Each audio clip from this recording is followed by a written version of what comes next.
at OBS, which is like some recording software. I'm sure maybe somebody here has heard of it.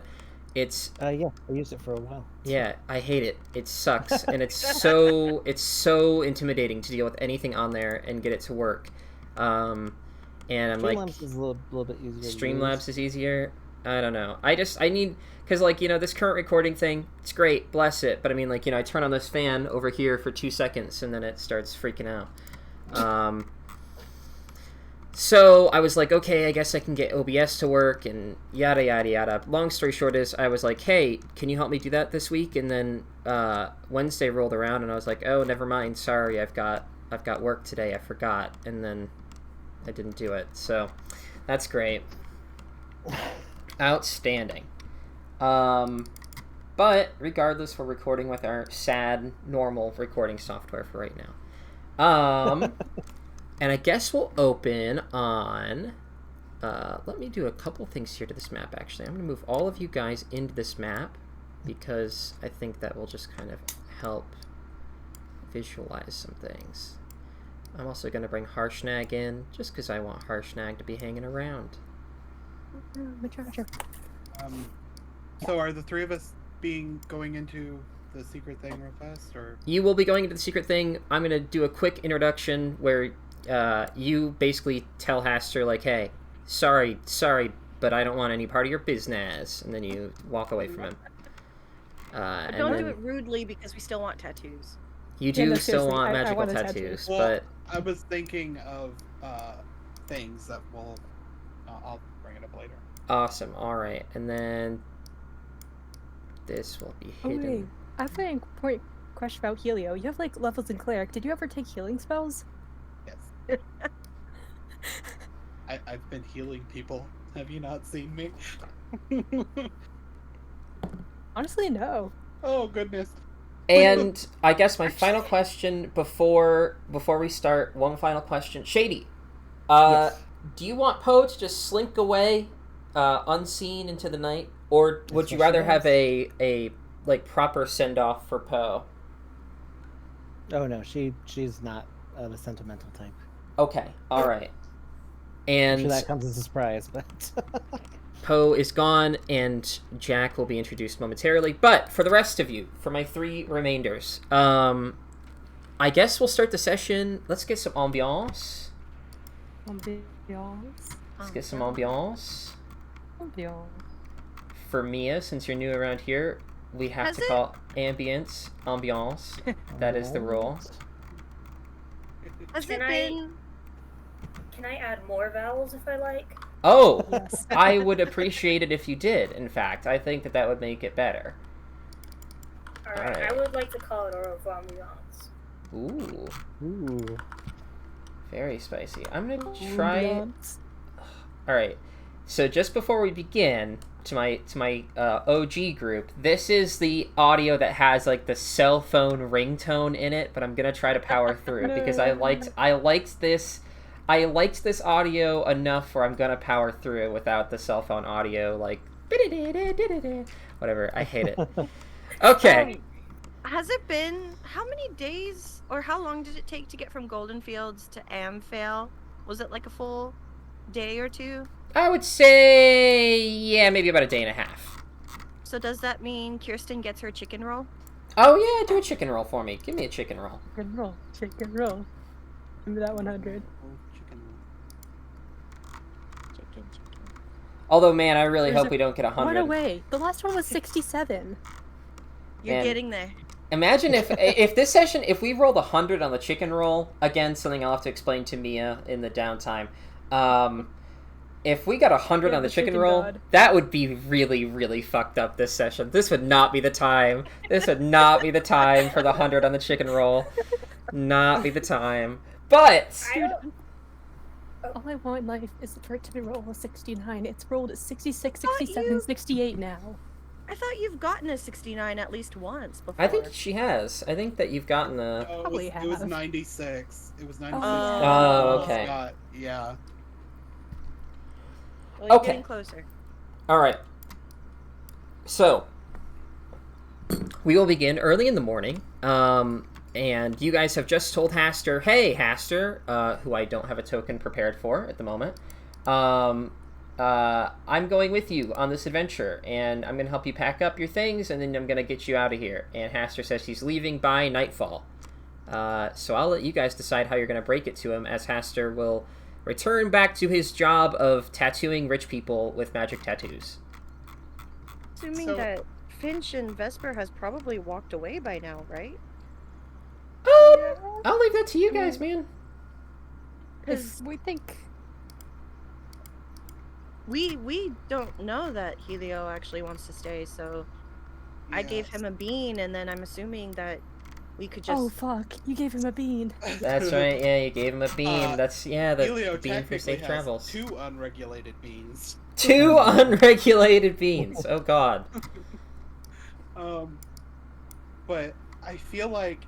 So I was looking at my level up, and I now can summon the mind of my spellbook.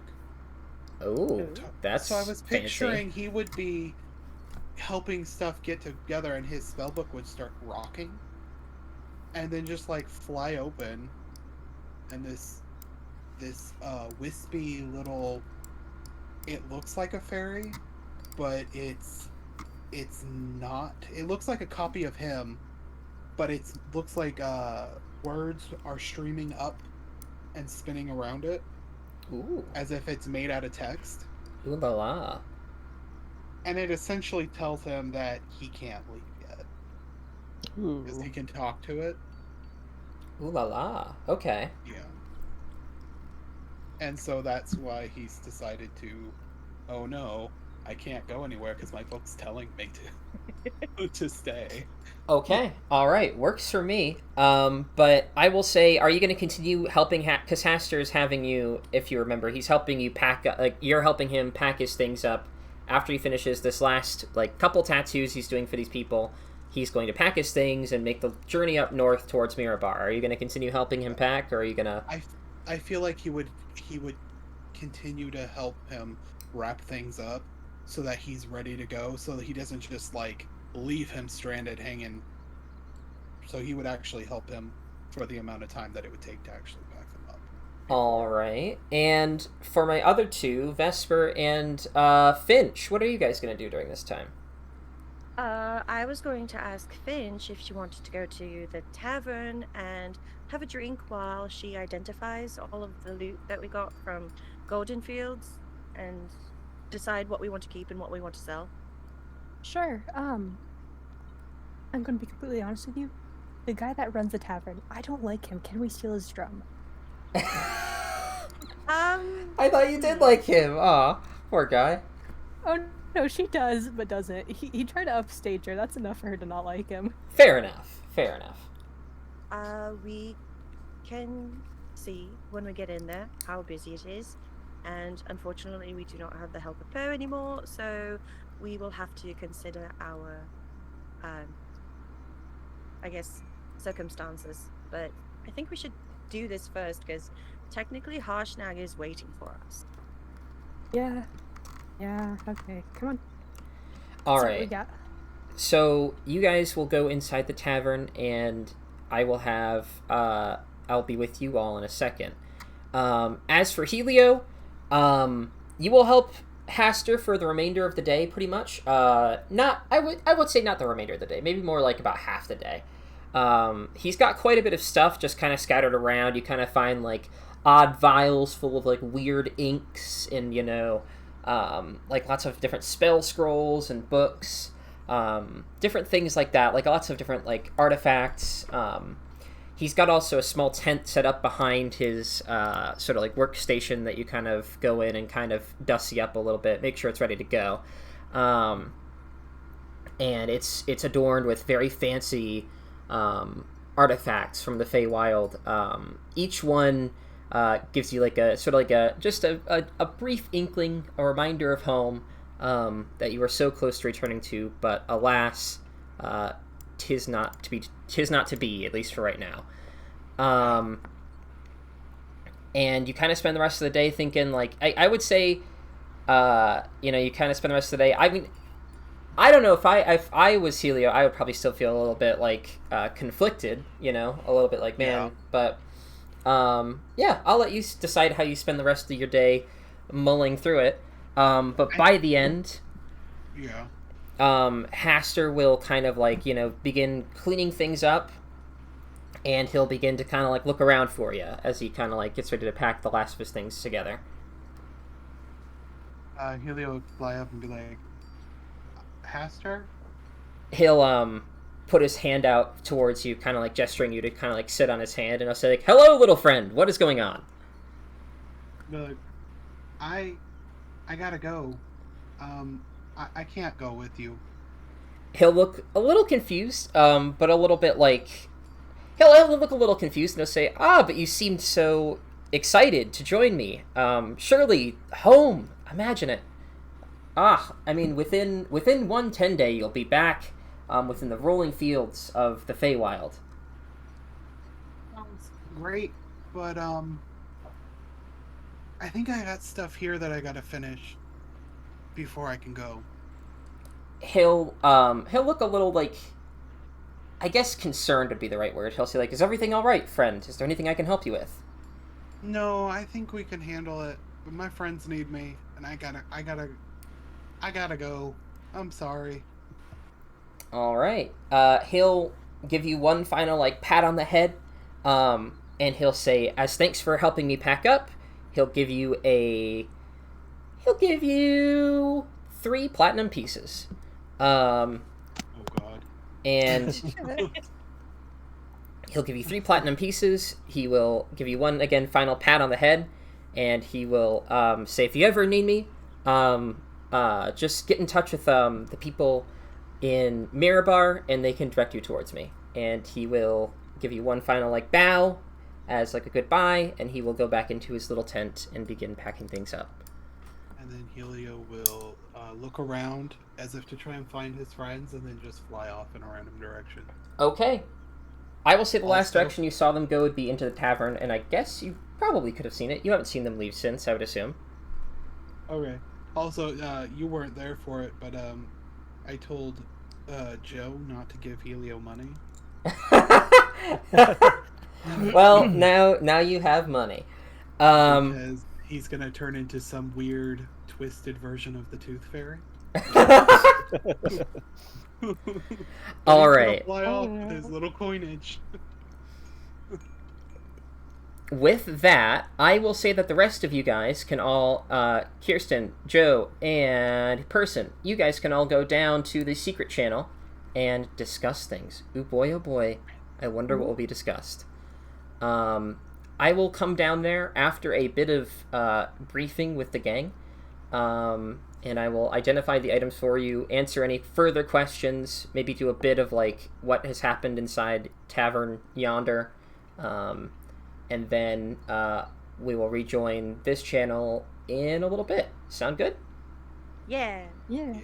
All right, get out of here, you crazy kids. Get out of here. All right. As for the remainder of you people, let me pull up my notes really quick, and also let me sneeze. Give me 1 second.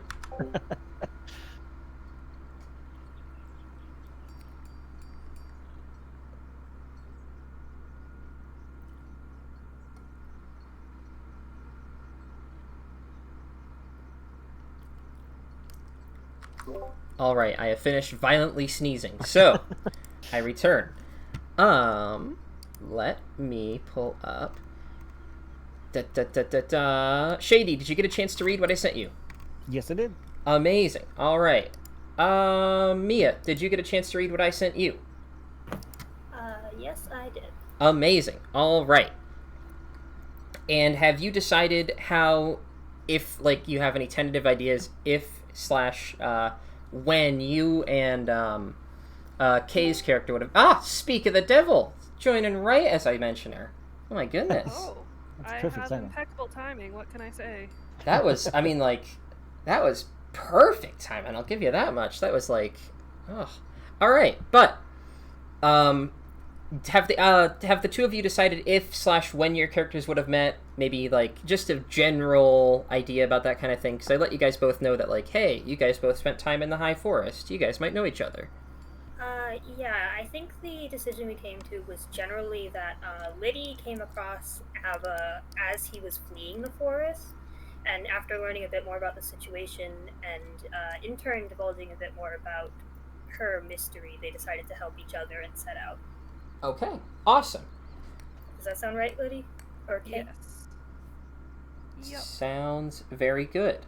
And I will say that, again, throughout your travels, as I indicated, you guys have come across a very inquisitive, very... I don't know the personality of Jack Spicewing just yet, so I would just say a very inquisitive little fairy who is very intent on uncovering a certain mystery with a one Vesper. She's an elf who is currently in the town of Amphale, where you guys have all gathered inside of a tavern. And you guys are kind of just sitting around, I would say waiting for Jack to give you guys the direction to go. Like, you know, like that's our girl, that's our guy, let's go get him. And I will... While I go and deal with them, I'll let you guys discuss, I don't know, whatever things you guys want to do. And then when I return, I'll give you guys an ETA on when they're going to be done with their thing, so that way you guys can go interrupt them and be all like, hey, Vesper, you're under arrest for space crimes. So I'll be back momentarily. All right. Since you're here and we have a quiet moment, hopefully nobody's paying attention. Charlie's not here where I can make a perception check to make sure no one's paying attention to us. I'm here now. Actually. Oh, Hello. okay. He kind of just joined. Okay. I just joined. Okay. I joined very briefly. Okay. Can I make a perception check to make sure no one's like eyeing us? You can make a perception check to do that. Okay. Can Finch? Why never is mind. this You're good. advantage? You can. Everybody who wants to make a perception check can perception. I mean, I might as well, but I think Vesper's got this. Yeah, Vesper's got this. Okay, yeah, Vesper, you would notice, you would feel like a weird kind of presence. A weird, like, I guess it'd be kind of like, you kind of feel a weird aura. And you can't detect exactly who or what it's coming from, but it definitely kind of feels kind of like, not only is there, like, a presence near you, but also it's there in the sense that, like, you get that feeling like somebody's watching me, and you kind of spin around and you don't see anybody. You kind of have that feeling. Okay. But I'm also here really quick, to identify your 3 items. Have you identified all 3 items? Let's go. Yes. Okay, alright, works for me. I will send you guys... Can I do a Arcana check first, just see if anything's gonna curse me if I touch it? Just to get a You can vibe check. Arcana check all 3 things that may or may not be magical. Ooh. So make me 3 Arcana checks. Ooh. Oh, thank God, because that one was bad. Oh, they just got worse. They just got equally progressively worse. That Okay. was a full linear line. I will say that the first one, the thick vial, the vial of thick velvet mist, you kind of like, swish it around a little bit, and the mist is so, like, thick and kind of, palpable that it kind of, it moves as though it's a liquid, almost. And when you uncork it, it smells like lavender, and it's kind of got, like, the smell of, like, lavender and, like, paperwork from, like, an old library, and just very, very, very faintly the smell of blood. But it doesn't seem like it would hurt you. The second thing, the jar of black substance and a white substance, both of which are sticky, you kind of open both of those, both of which are kind of odorless, but they just seem kind of like, if you weren't like aware that these might be magical because of like the vial they're in and the condition and everything that they've been kept in, you wouldn't even really be aware that these were magical in some way. But the final thing, your stylized stone carving of a cat with one green agate eye, that gives off, like, I guess the best way I would describe it is just really good vibes. Like, you hold it, Hey. and it just feels good to hold. Like, you just are like, hey, I don't know what it is about this thing, but it has really good energy. What a lovely cat. I'll identify them. All right. So the first thing, the vial of the vial of mist, is you kind of like uncork it. You kind of do some of your little, I don't know what it does, what identify technically would do, but you kind of do your tests on it. And after a moment of testing, you determine that this is a vial of a potion of invisibility. Ooh. Ooh.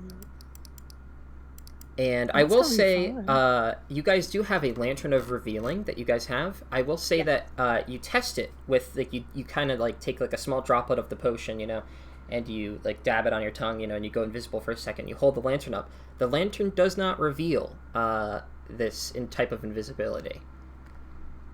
So you can assume this is some kind of greater invisibility that, like, is much harder to detect. The second thing is an item which I found while researching magic items to give you, and I think it's very, very unique and interesting.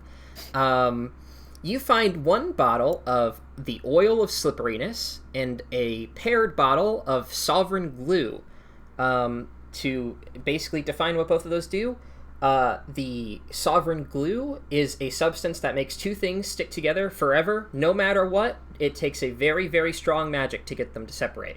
Or a bottle of Oil of Slipperiness is like the universal solvent that can remove the stickiness of a bottle of Sovereign Glue.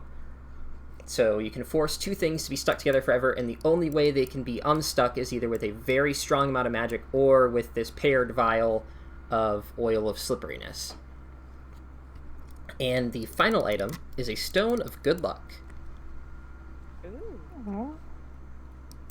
Does it I know do what that anything is. specifically? The Stone of Good Luck, I think, gives you +1 to all saving throws to whoever holds it. If I could double check it. Ooh. It's just an item, so if you Google Stone of Good Luck, it should come right up. Okay.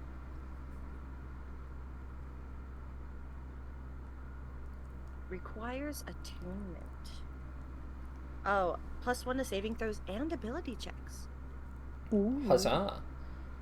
Ooh. All the items that I gave you are, except for the Potion of Invisibility, it's essentially just Potion of Invisibility, but with some minor changes that make you harder to detect.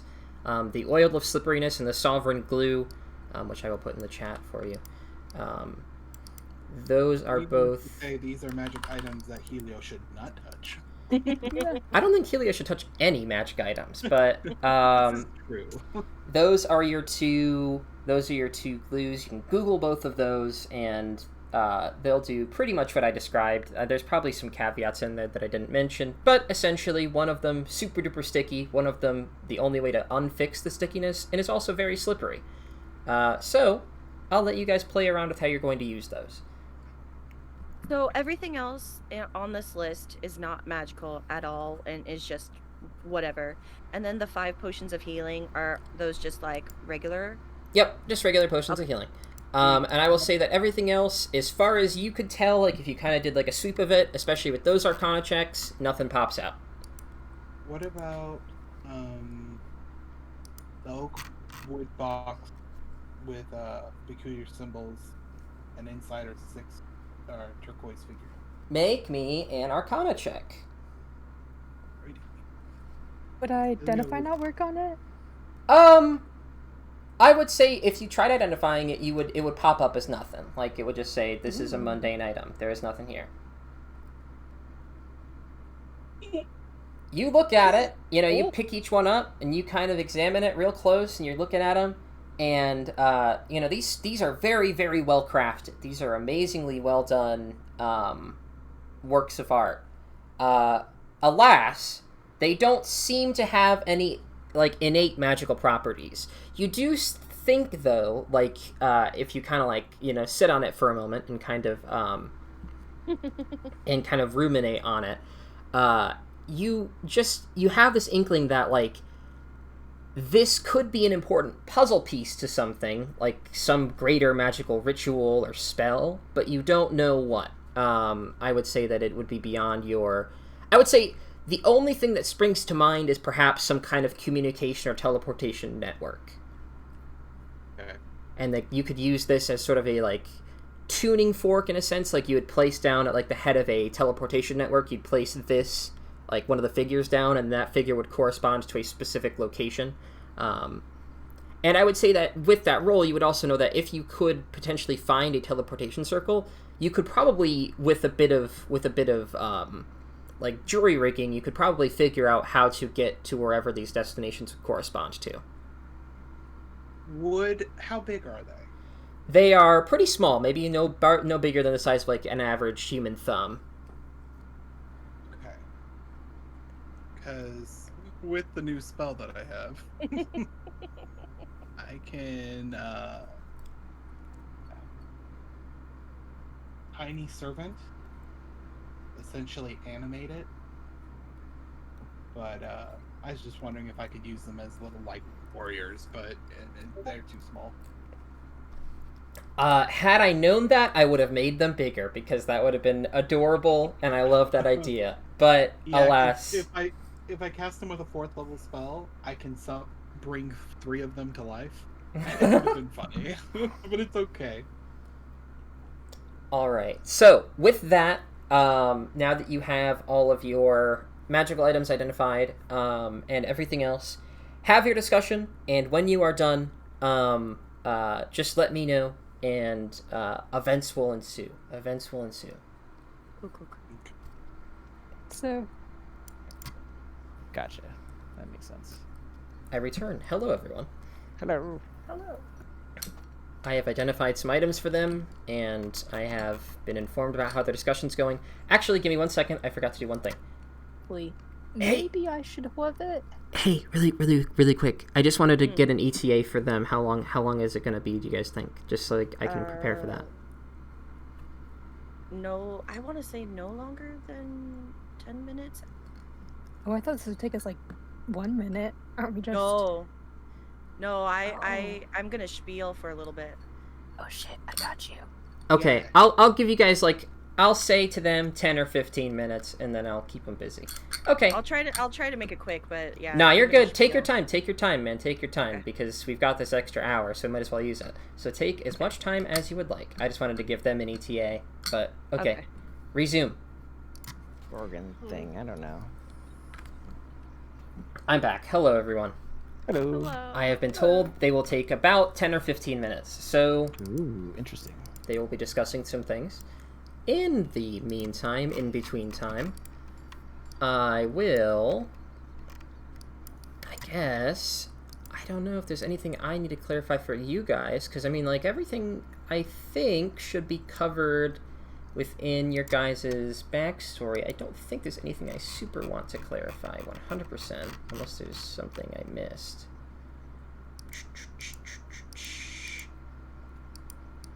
Let me see. Oh, one thing I did forget, Shady. I didn't mention it, but you have a badge that would prove your membership of your organization that you're a part of. You have a badge. That's So important. That's so fantastic. You have a badge made out of turquoise with, like, a green gem that kind of depicts your status within the organization you're a part of. That is fabulous. That's a fancy badge. That is a very know. fancy badge. No We are wonder we trust suitably this in awe. man. Yes. He's official. Very, very official. Ta-da. You have to remember the name of the organization, so I don't forget.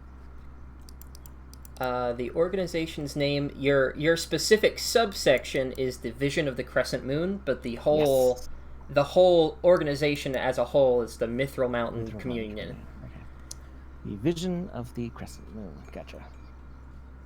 And each one has, like, a proper Sylvan Elven name, but those are just in parentheses, so you don't need to worry Gotcha. about those. Muchas gracias. De nada. And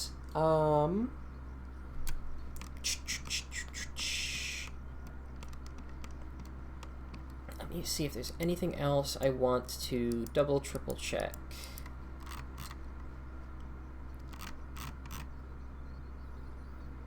I think everything else is good. I think everything else, because I'm going to give both of you, my 2 new people, I'm going to give both of you more information post-session sometime throughout the week. I will probably...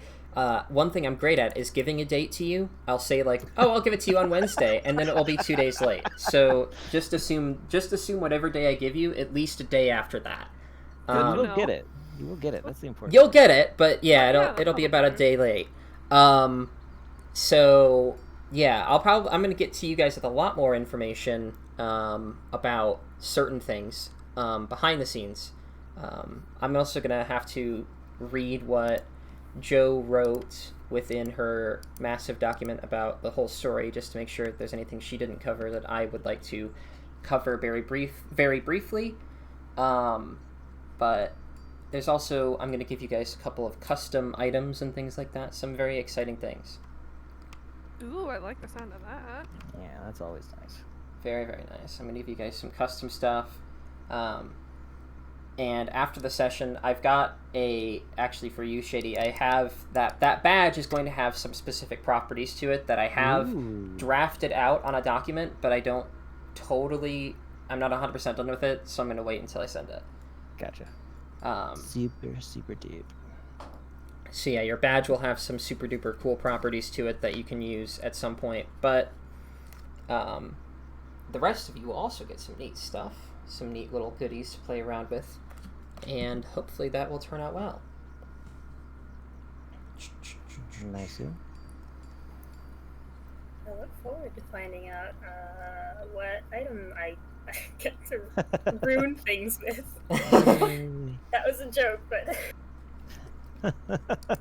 Or was it? In this campaign, with how things have gone, it would be difficult to find a way to ruin specific events more than have been ruined at some points throughout this campaign.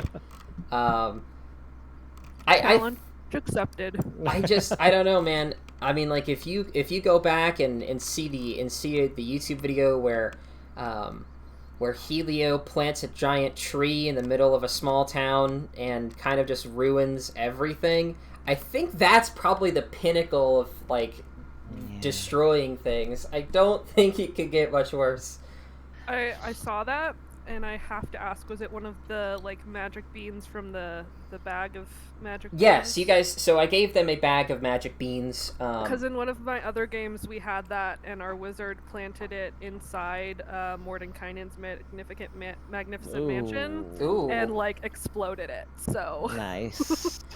Yeah, it's that was a fun little side trip. It's a special bag that I have custom made all the beans for. The beans are all very custom. Nice. So each bean is special. And they planted a random bean, and the bean that was the chosen one was giant tree bean, and it destroyed everything.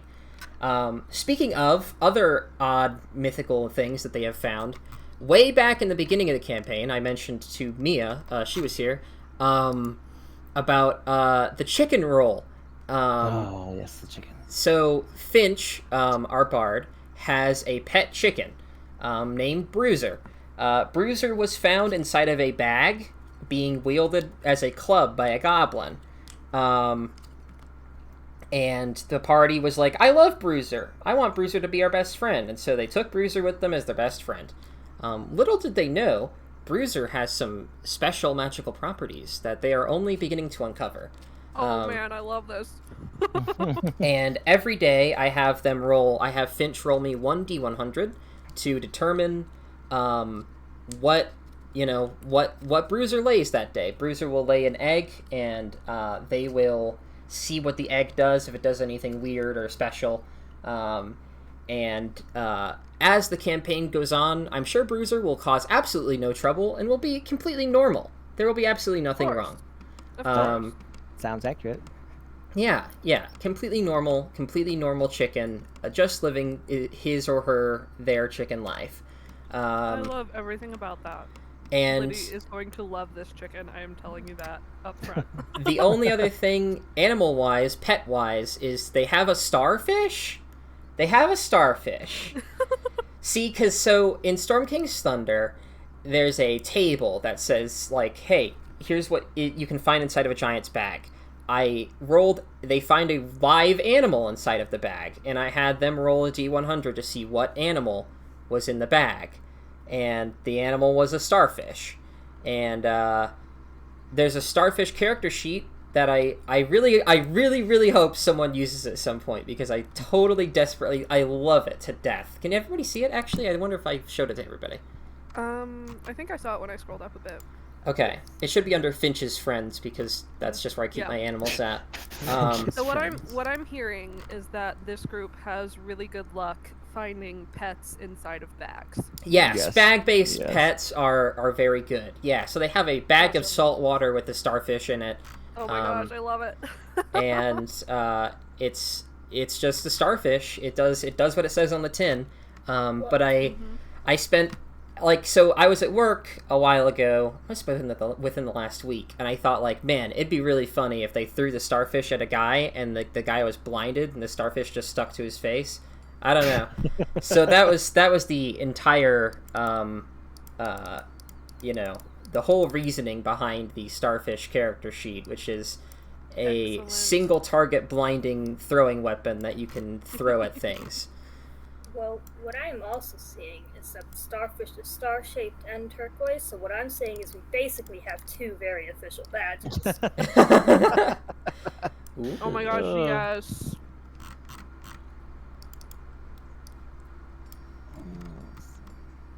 Let me see if there's anything else I want to get you guys up to date on that isn't... I guess you guys know about the story, you guys know about the characters, I think, very briefly. I'll probably have everybody do, like, at least the three of them when they get back here. I'll have them give me a little, like, here's who my character is. And I probably will also do that for everybody, actually, considering there's new people and old people. And we'll probably also just do, like, a here's who I am kind of thing. We'll probably do, like, an introduction. That probably should have happened before the whole thing started, but whatever. Now that we're all here, it probably will work a little better. So blame it on me, I was late. Nah, you're good. I'm the complete nutcase who decided, let's do this an hour early. Let's do it, I believe. I believe.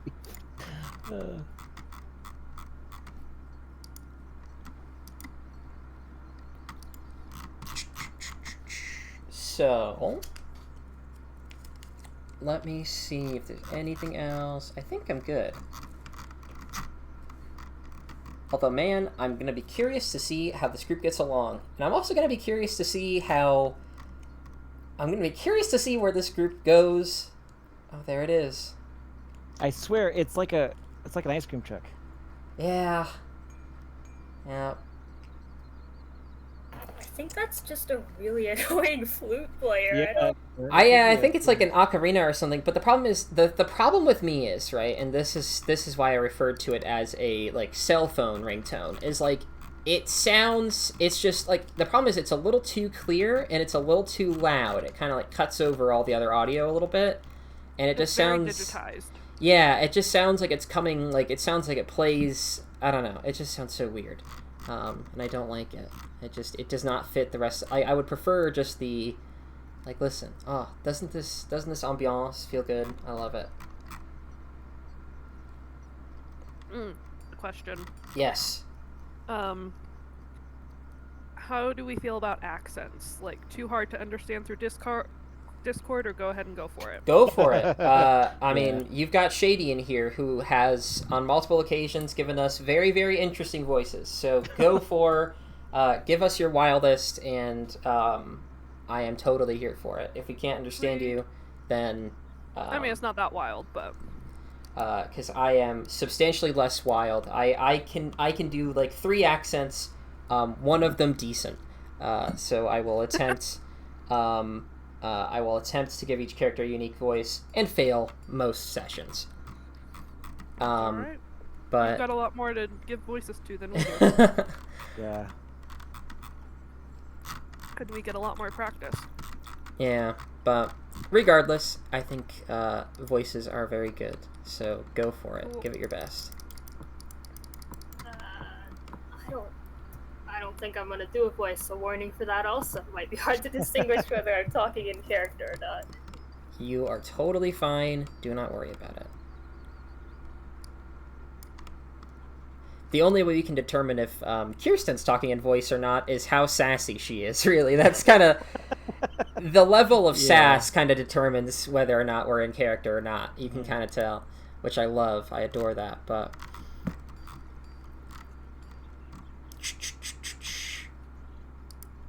Although I am excited. I'm excited to turn you guys loose onto the world once you guys all get to know each other. Because, man, you guys have a lot of leads, a lot of places to figure out. I'm excited to see where you go.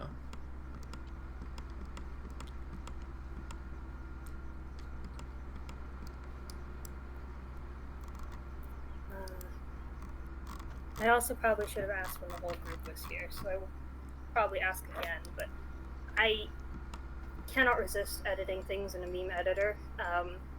And I don't want to disrupt the campaign by posting these like during play. I guess this is where to put them, and or if not welcome. You can totally do that, and just put them in general chat, man. I mean, most of the gifts. Yeah, I mean, if you scroll back up and if you ever see just a string of GIFs in the chat, that generally means that there was something happening during the session that everybody just wanted to, put a GIF down for. So, I totally dig that. I did that for pretty much every campaign I've been in. So, I am totally down for it. Just slap it in general chat and everybody will be there for it. Beautiful. Beautiful. I love it. That's fabulous. What is this?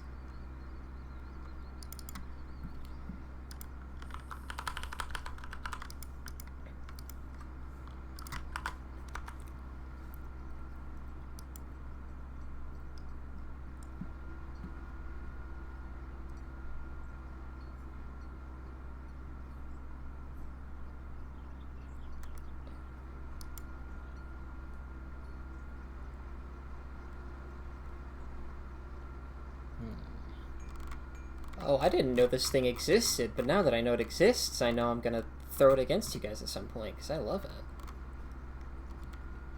That's reassuring. That's very odd, and I love it. Oh, I know exactly where that guy's gonna go. Alright, yeah, you guys are gonna fight a couple of those at some point, because those guys are very, very odd.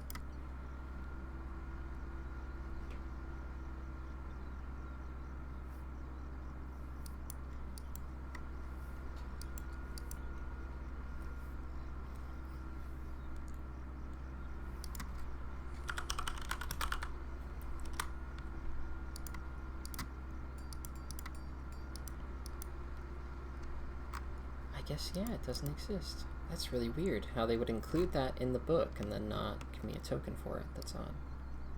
That is odd. Well, it's even weirder, because I say they didn't give me a token. They gave me a token, they just didn't give me a stat block, which is very peculiar. Those two things tend to go together. Yeah, they gave me a token, no stat block, which is very odd. I don't understand why they did that. Although this book is full of, there are a couple like that I've encountered so far, where they've given me, half of something. Like, they've either given me a stat block and no token, or, a token and no stat block, or they describe it, and then, they have it on a map where it's supposed to be. They have a circle where it's supposed to be, and then there's just nothing there. Super helpful. It always really helps when that's something that is not there. Super duper great. Of course.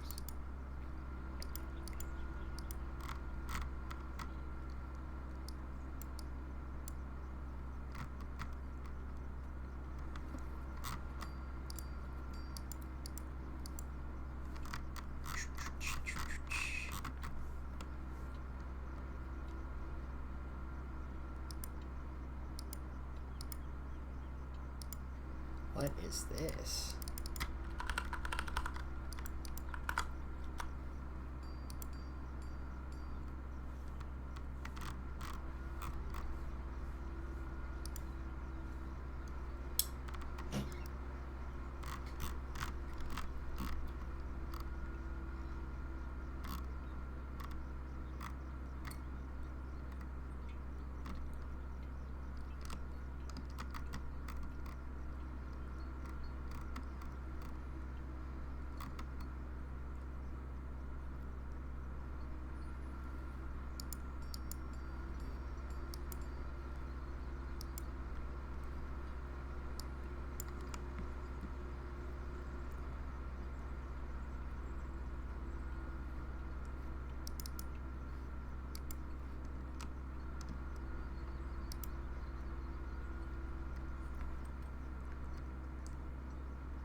Okay, I'll be right back, gang. I'm gonna go check in on our other friends. And things were going to have to happen, but because it wasn't occurring much recently, I didn't think it would happen this soon, but now it is. And I was by myself when all of this was happening, so I didn't think others would really be involved. But now both of you are here, and now both of you may be involved, if not already. And this entire time, I felt like someone's watching us, and the entire time from Golden Fields to Amphale, I kept seeing things and hearing things, and it's becoming a lot. Ilio fly up and put a hand on your shoulder and be like, "It's okay. So You're I fine here. know, You're safe here." Finch, you said that you would stay by my side back when we were speaking in Maslanta in the room with everyone. But I know this could be very overwhelming for both of you to hear, and I don't want to make it feel like I'm putting you in a circumstance you would choose not to be in. So, I mean, if both of you want to not be involved with me anymore, I understand. But if we are to continue to help with the giants, then this might come, um, and we might have to face her. What the heck, really? I mean, we already have an entire dragon after us. If you think a hag's gonna scare us away, you've got another thing coming. Yeah. Though this curse does concern me. Have you spoken to anyone about it? Or seen any Um, others? Okay, it sounds like they're wrapping up. Sounds like. Cool.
Oh boy, oh boy, oh boy. I hear people.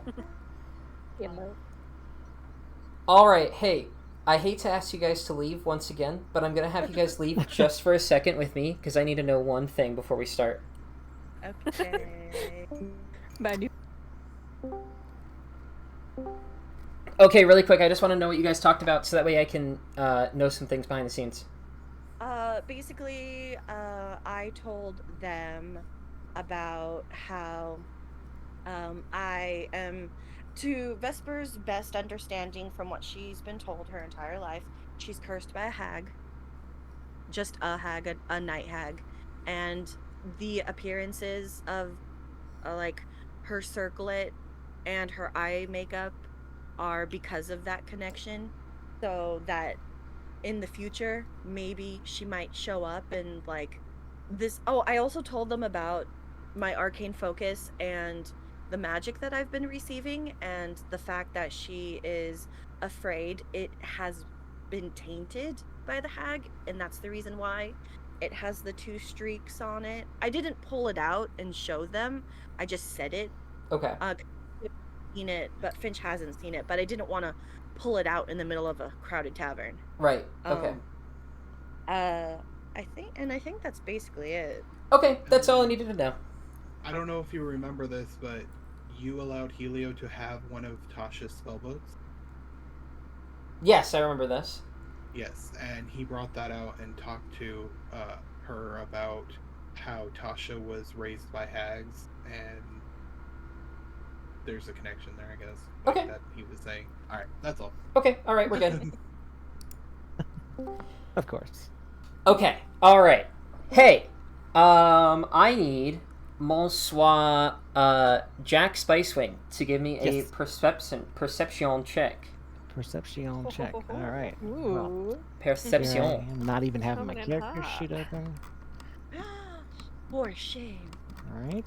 All right. Here. We've left you for like 15-20 minutes. And you I don't never know. opened the character sheet, right? Perception.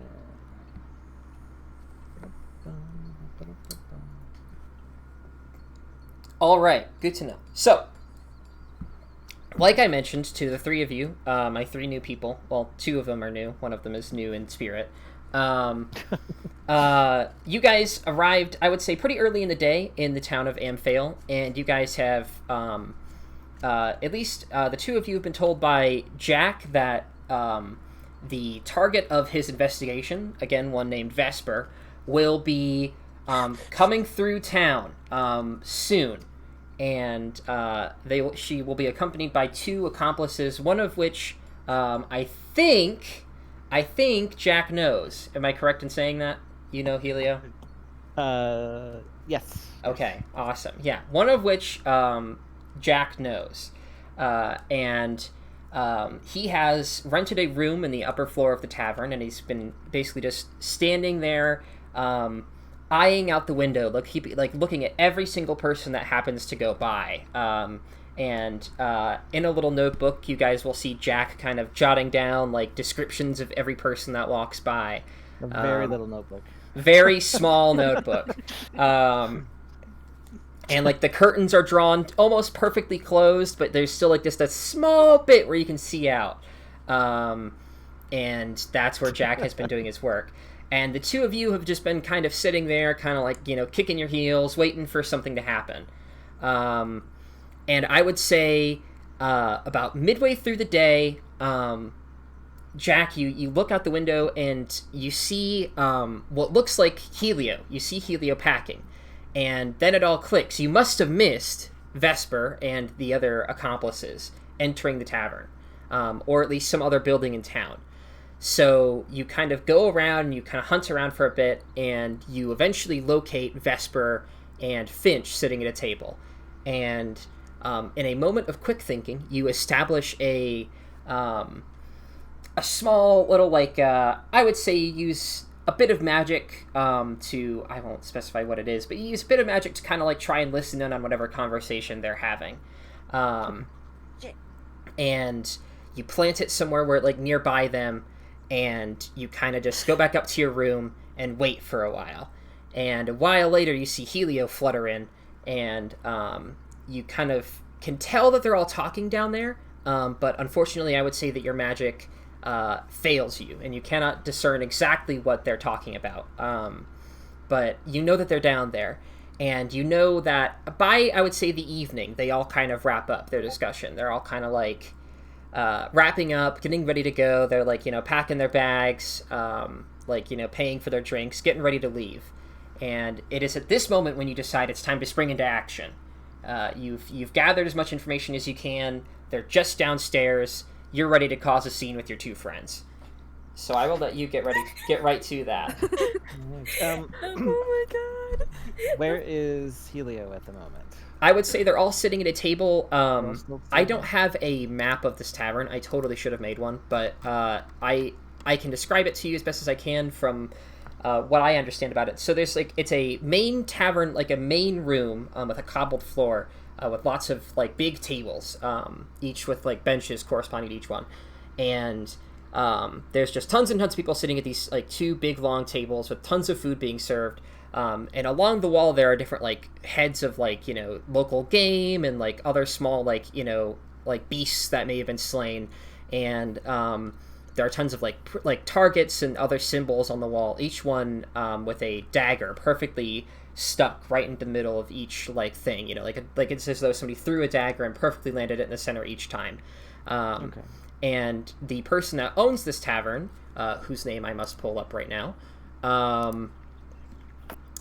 they are the one who does all the dagger throwing, and the entire time, part of the reason it's so difficult to hear is because like he performs this big show. He's essentially just a bard who owns a tavern, just because he likes he just likes to stroke his own ego that much.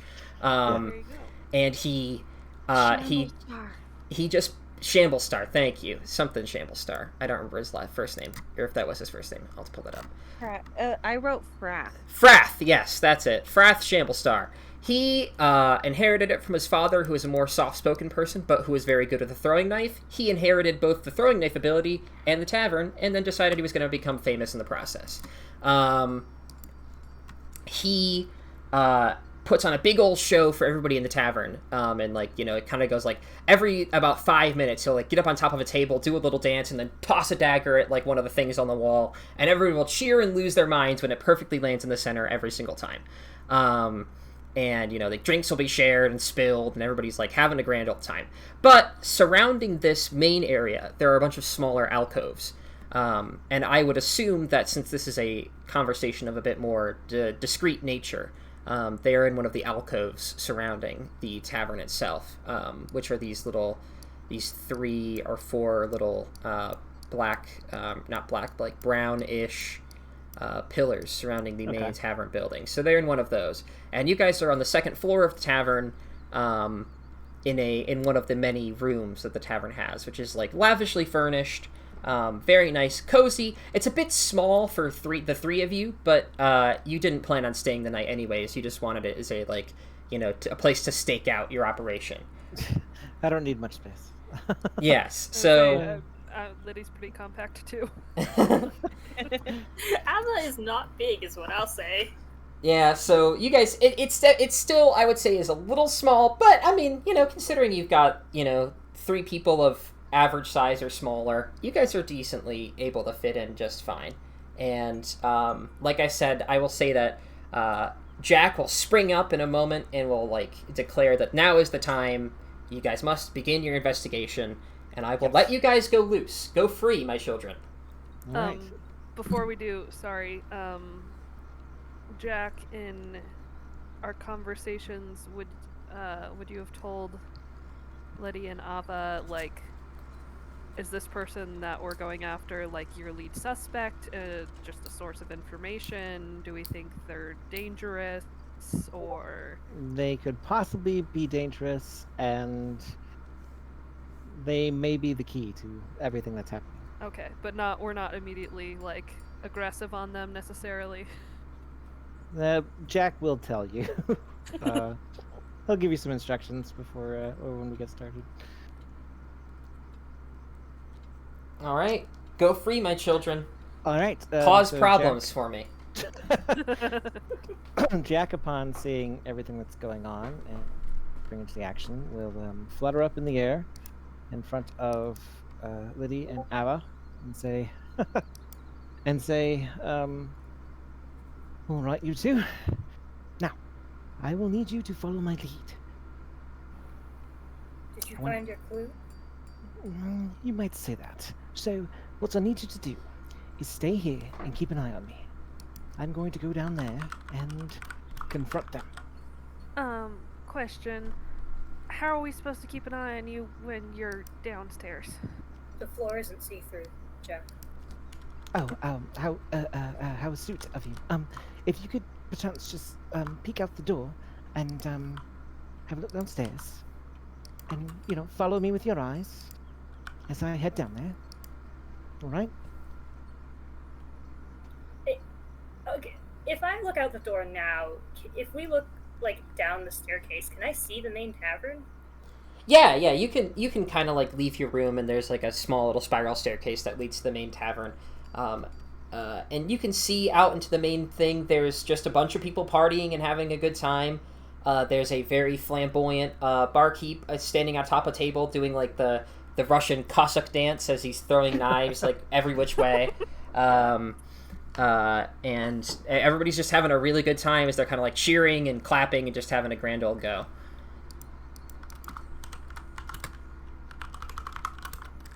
How will we know when we need to intervene?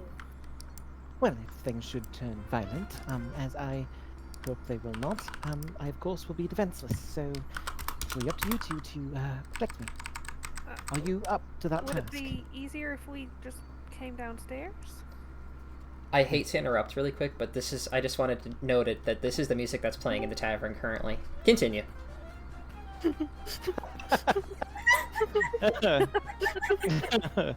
Perfect. Benny Hill. Yeah. Jack will say,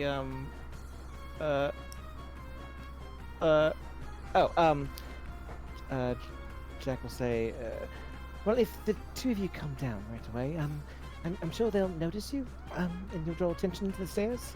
I'd rather catch that one by surprise.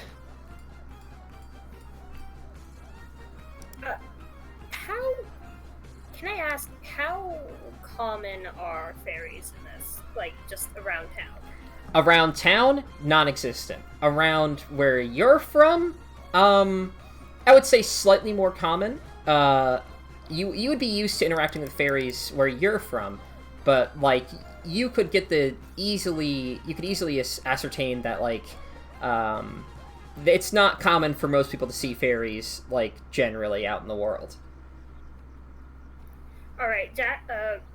Alva's just sort of gonna tilt his head and then look at the innkeeper who is throwing knives. What if he tries to throw one at you? Well, I hadn't thought of that.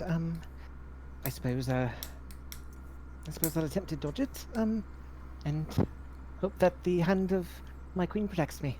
Oh, what if we went down first and didn't go down with you, so they wouldn't know that we know you, so they don't think we're up to anything?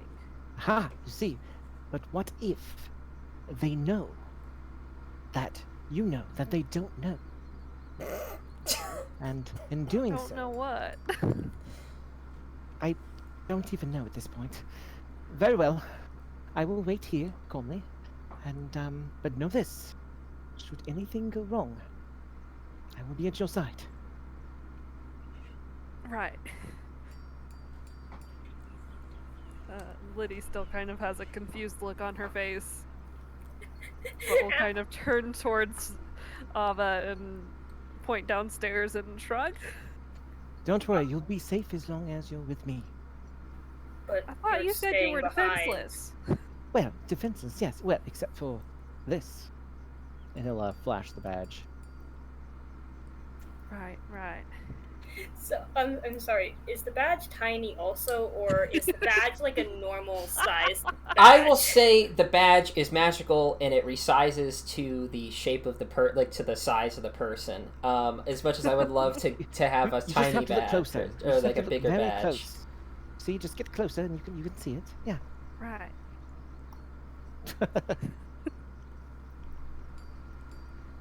Right.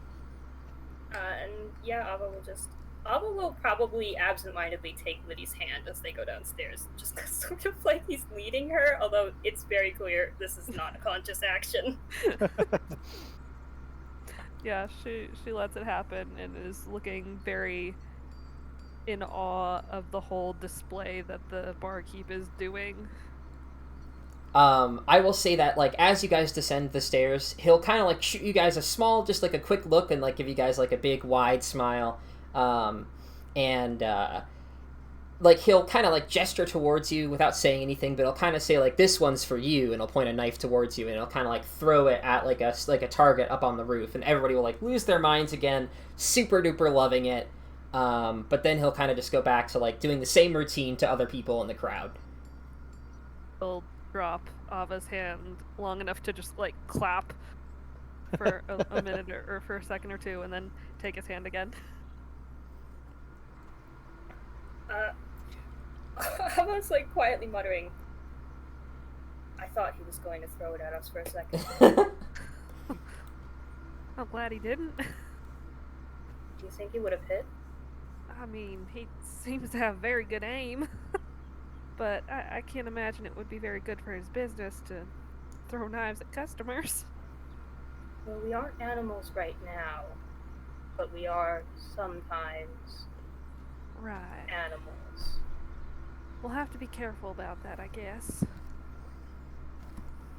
Then yeah, Ava will just sort of weave through the crowd and, is there only one door? There is one main door. There's a back door as well that you can exit out of that will lead you out the back side of the tavern. But the main door is a large, like, double door with, like, two bears kind of, like, you know, doing, like, their bear roar pose on it.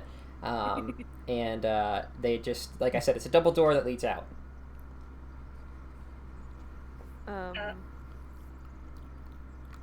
Go for it, sorry. I was just gonna say, if we have a, like, description of this person that Jack is looking for, Liddy will maybe try to look around, see if she can see that person, and then try and see if there's like an empty table sort of near there. Jack would have pointed out the table where Okay. they were at. Yeah. Then yeah, Liddy's gonna look for like an open table or some open seats kind of nearby so that they're not just like standing around. Easy but enough. can still Easy be enough. close. I would say that this tavern is very, very large, and it's chaotic enough where you could find a seat nearby the little alcove that they're sitting at without being noticed, and you could just kind of, sit down and enjoy the show. And you'll see inside the little alcove that your suspects are sitting in. You see a winter eladrin, basically an elf with kind of a wintry aura, talking to a very brightly colored, like orangish yellow tiefling, and a small fairy who's kind of like fluttering back and forth, and they're all kind of talking back and forth, packing their things, getting ready to leave. I think Blue taking fairy form.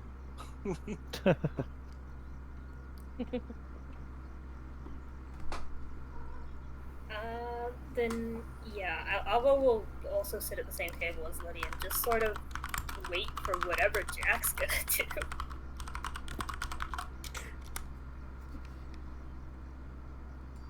All right. So you guys are just sitting down then. Yep. All right. Then Jack will fly down and land in the very center of the table where they all are. Okay. And Roll for initiative. and as he does so, he will say, "So, Elio, it seems I found you." And he would freeze some like water somewhere out of reaction. I'll say, since you guys are sitting nearby, Ava and Liddy, you'll guys probably would have, like, at least ordered something to drink or something, and you'll notice, like, immediately one of your waters will just, like, freeze, and then the other one will kind of get some ice cubes in it real quick. Oh. Hi. I take it this is the winter eladrin I've heard so much about. Vesper, is it? Yes, but who would you be hearing this about from? Well, you see, Jack will reach in and pull out his badge and show it. My name is Jack Spicewing. I represent the Vision of the Crescent Moon. And as of right now, you are our main source of information. Make eye contact. Don't do it. Looking away. I will say very quickly, Vesper, you would recognize the badge as you would have seen, having been raised the way you were and having known such famous figures as Ves Fettercap, you would be able to discern pretty quickly that this badge is one that would belong to the Mithril Mountain Communion, which is essentially like the big interdimensional fairy the fairy Avengers that go around stopping any interdimensional problems that may or may not threaten the Feywild. So you would know that this guy is at least either he's a very good fake or he's legit. And he'll reach out his hand to shake Vesper's. Elio is noticeably unnerved. Finch is also unnerved. I'll give my pointer finger. Yes, well, he'll shake it. Tell me, this tiefling, is she a suspect? Should we not be interrogating her? What do you know, tiefling? Are you fucking talking to me? Well, she's a bit vulgar. Yeah, would say that. I wouldn't give her any sass because she will give it back tenfold. Well, we certainly know how to handle prisoners like that in the Feywild. Again, is she a prisoner or a friend, an ally? I'm not gonna be an ally for long if you keep talking like this. I'm sorry. Perhaps we've gotten off on the wrong foot. Jack Spicewing. I represent the VOTCM. And he'll stick out his hand and flash his badge at the same time. Golden Finch. She does not shake his hand. She does not like him. Oh, sure. Yes, I suppose your hands are probably a bit filthy after eating or drinking, whatever you're doing down here. Helio and Vespa. Are you familiar with this fairy? You've been traveling with him for some time, I hear. Helio, do you know this person? And he's doing like a, don't bring focus to me. Yes, you could say that Helio and I know each other quite well. We've had our share of run-ins throughout the years, isn't that right, Helio? Yeah. Yes. Yes, we know each other. Now, on to more pressing matters. Helio is an ally of yours, yes? This is my good friend, Vesper. Yeah, we go way back. Right then.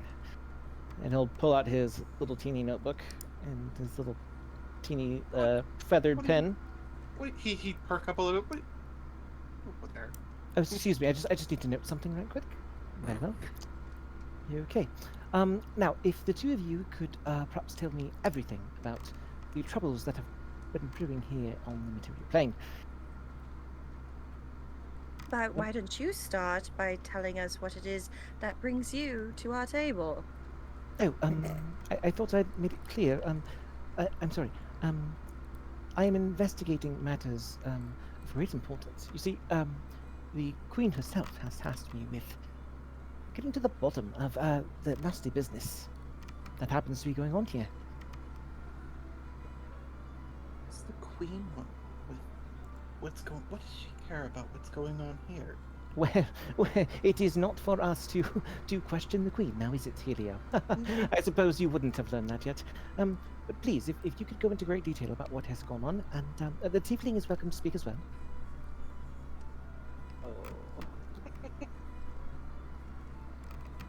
I may beseech you to tell us, to what extent do you exactly know of what's going on the prime material plane? Well, I've heard whispers of giants and goblins and trees springing out of nowhere. I suppose you wouldn't know anything about that, would you, Helio? No, I don't know. He'd hide it. He'd like shuffle his bag away. Yeah. No. Of course not. Oh, where are my manners? Since we're going to be working together as a team, allow me to introduce you to a few of my colleagues. And he'll like wave across the table to Ava and Liddy. Ava doesn't seem to respond to the waving. He's just sort of staring at Vesper. Liddy is poking at the frozen cup and asking Ava, so is this normal at taverns, or? Those are your associates? Yes, they are quite skilled. I'm lucky to have them at my side. So as I will be taking over the investigation from here, I will need you to go into detail about everything that's happened. If you feel now is not the time, perhaps we should hit the road, as they say here on the material plane, and we can speak then. Yes. Might I ask one more question before any conversation is to continue about this? But what has brought all of this pointing to me and Helio exactly? Well, there's a bit of mystery surrounding you, Vespa. I perhaps should not speak of it in present company, and he'll eye Helio. But rest assured, you are of great importance as to whatever it is that is happening, and as such, I feel it is imperative that you help me to help you. Can I insight check the Spice Wing? You can insight check the small man. Oh, Okay. You can insight check the small Gordon Ramsay man. Finch is gonna hold up Bruiser. Like, you know how when you pick up a cat to catch an insect? Just doing that with Bruiser. Cat Jack. Just waiting for him to step out of line. Liddy sees the chicken and just gasps in delight. I would say, just as a note, this chicken is, despite looking somewhat like a normal chicken, it's got like some peacock feathers kind of springing out of the back of its neck a little bit. It's got like a little, And it's wearing a little two peacock. It's Yeah, wearing Love two the chicken. crowns. yeah. Yeah, both around the neck because they're big, but it does have two very lovely crowns. I would say with that insight check, you know that though Mr. Spicewing is very eccentric, he seems to have a fairly, like, he knows you, he knows who you are, and he knows, about the giant tree and everything. So, I mean, he has to know something at the very least. And He also has a badge. he has the badge, and, I mean, it'd be difficult to fake all of that information, like, you'd have to be pretty lucky to stumble in here, mention a giant tree, know Helio, bring out the badge. I mean, like, this guy's definitely legit. He's definitely legit. Why he suspects you of something, you don't fully understand, but he's definitely legit. So are your intentions to follow us in whatever it is that we are about to take part in? Oh, I'm afraid you're mistaken. No, that is incorrect. You see, I will be accompanying you to help in your investigation and perhaps convince you that you're actually assisting in my investigation. You see, I am now in charge, as I am, well, as I said before, a member of the VOTCM. But I will say... Yeah, so you may be part of, the vision of the Crescent Moon, but Oh, no, when it not comes maybe. to... I am. Okay, but when it comes to this plane of existence and this party, in terms of leadership, that starts with me. Oh, well, well, that's something we can discuss at a later date, yes? Finch takes out her dagger and just slams in the table in front of him. Oh, It's really not. Oh God. one must be careful with weapons of that sort. Oh, it's rather sharp too. I was gonna lean into Liddy. Do you think that's the sign that things are going wrong? I'm not gonna sure, put- but I really want to go see that chicken. I'm gonna put a hand on Finch's hand on the dagger and just kind of pat it. Be like, we don't need to display anything right now, but if you are as knowledgeable of the occurrences that have been happening recently, then I guess it wouldn't be too much of a matter for you to accompany us. We do have a friend waiting for us outside of the city. I don't know if you've seen him. You've probably seen him on the horizon somewhere. And I guess explanations can be given in a less crowded area. Oh yes, we must keep this a secret. Yes, of course. And exactly how much do those two know? Just so Oh. that we're aware. They know enough to help me with my investigation, and as such, they knew we were looking for you, and Mr. Helio here. I'm not sure about the tiefling, as I was not expecting her. But again, you are welcome to come with us, tiefling. I did not mean to offend. So Helio is going to.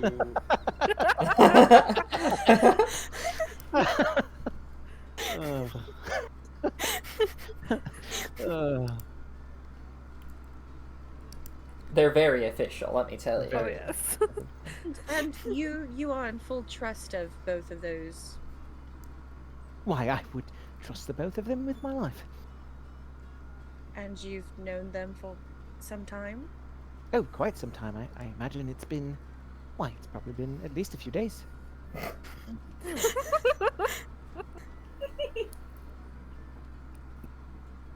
Well, even though I may be considered leader of this trio, I do like to make decisions democratically. Helio, Finch, shall we be accompanied by the So, Jack Spicewing and his two associates? Oh, they do have names, my dear. It's Ava and Lily. Yes. Ava and Ludi, shall they join us in our excursion?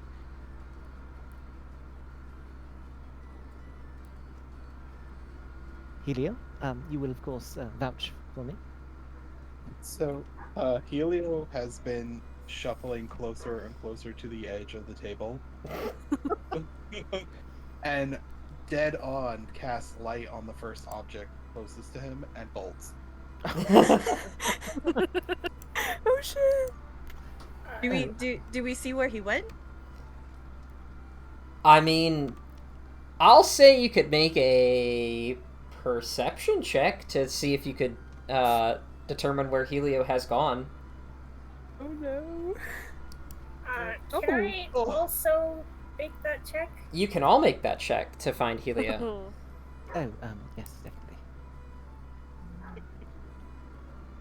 Oh, And I'll say, Helio, you can make me a stealth check with advantage because of your flashbang attempt. Oh, I don't know why I have guidance on. That's weird.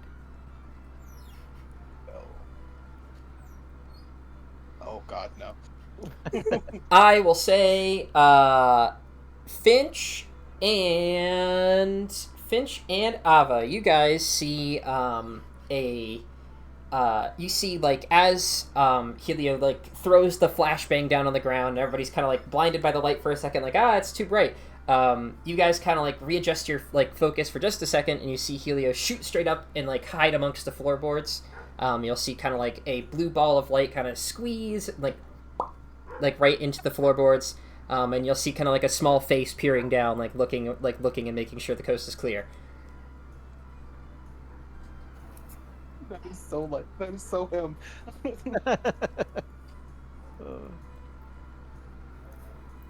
Right. What is Jack's reaction to this?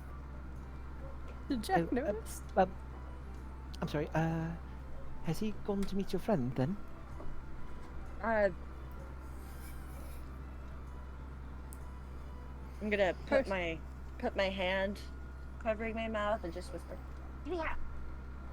I'm gonna send a message to Helio. Helio, you'll receive the message. You're in the floorboards. Yes. What? Run! Oh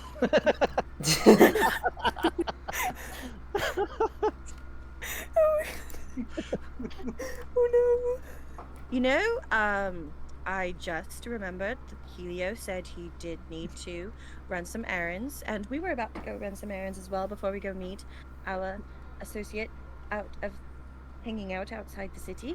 Oh, Finch, sure. Yes. would you like to accompany me while we go sell our wares? And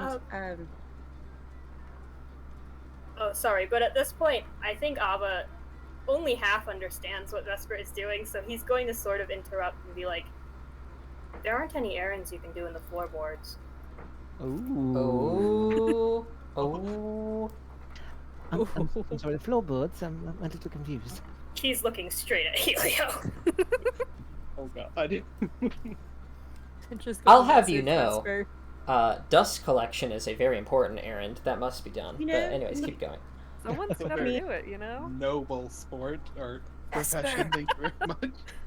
I mean, honestly, you don't really know his life, so I mean, he could be running some errands in a floorboard. I mean, I'm sorry, is Helio hiding at the moment? Helio is taking a moment to himself. Ava shrugs. Helio could be running some errands in the floorboards. You know, technically, he did take up a little bit of holy business recently, so he's probably doing a little bit of prayer privately before. I guess we do it. I had no idea. Yes. Sure. Have him take the time that he needs. I will. We wait. Wherever. Where are you meeting outside of town? Perhaps I could meet you there. I don't know How where many Harshna people is. around? Harshnag is currently to the east, just over. There's like a small like valley of like two hills that like one is kind of surrounding the town, and then the other is just a bit away.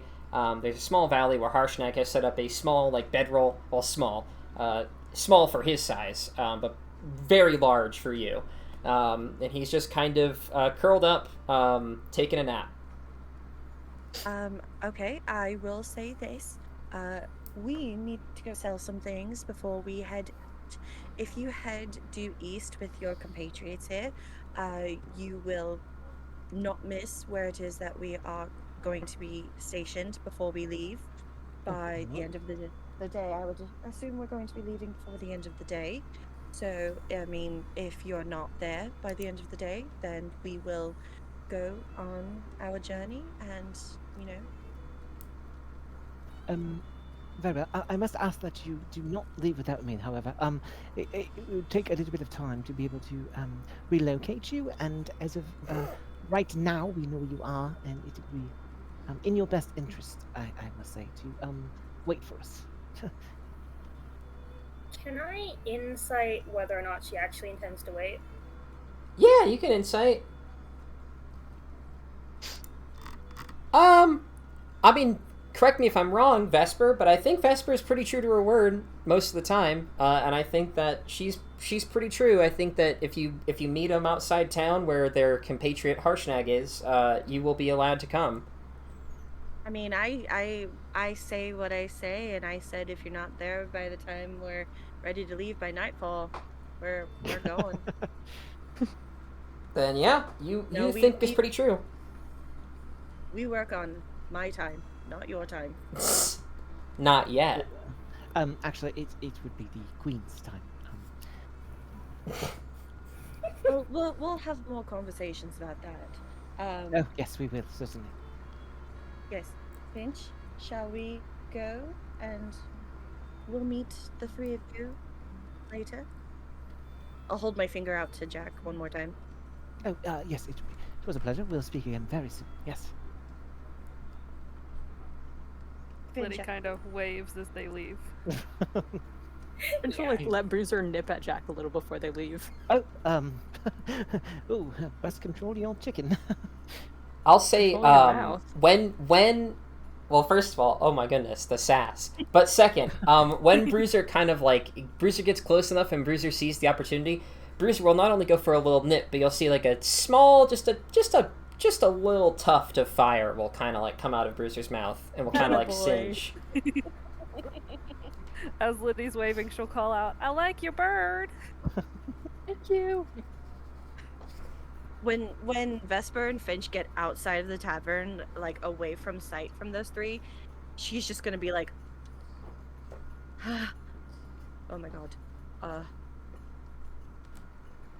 You good there? huh? You know, after what I spoke to you and Helio about, I try to, you know, be a little bit more composed in there, but right now I'm kind of freaking out inside. Finch." Do you want me to kill him? Is he evil? Either way. No. He's legit. I know that for sure. So we definitely do not want to kill him. Because I do not want that tied to me. I can make it look like an accident. Okay, we will cross that bridge when we get there. Right now, we need to get with Helio, find out his side of the story about this Jack, and I think they're going to have to come with us to Gridhaug and to Mirabah and be more involved with us.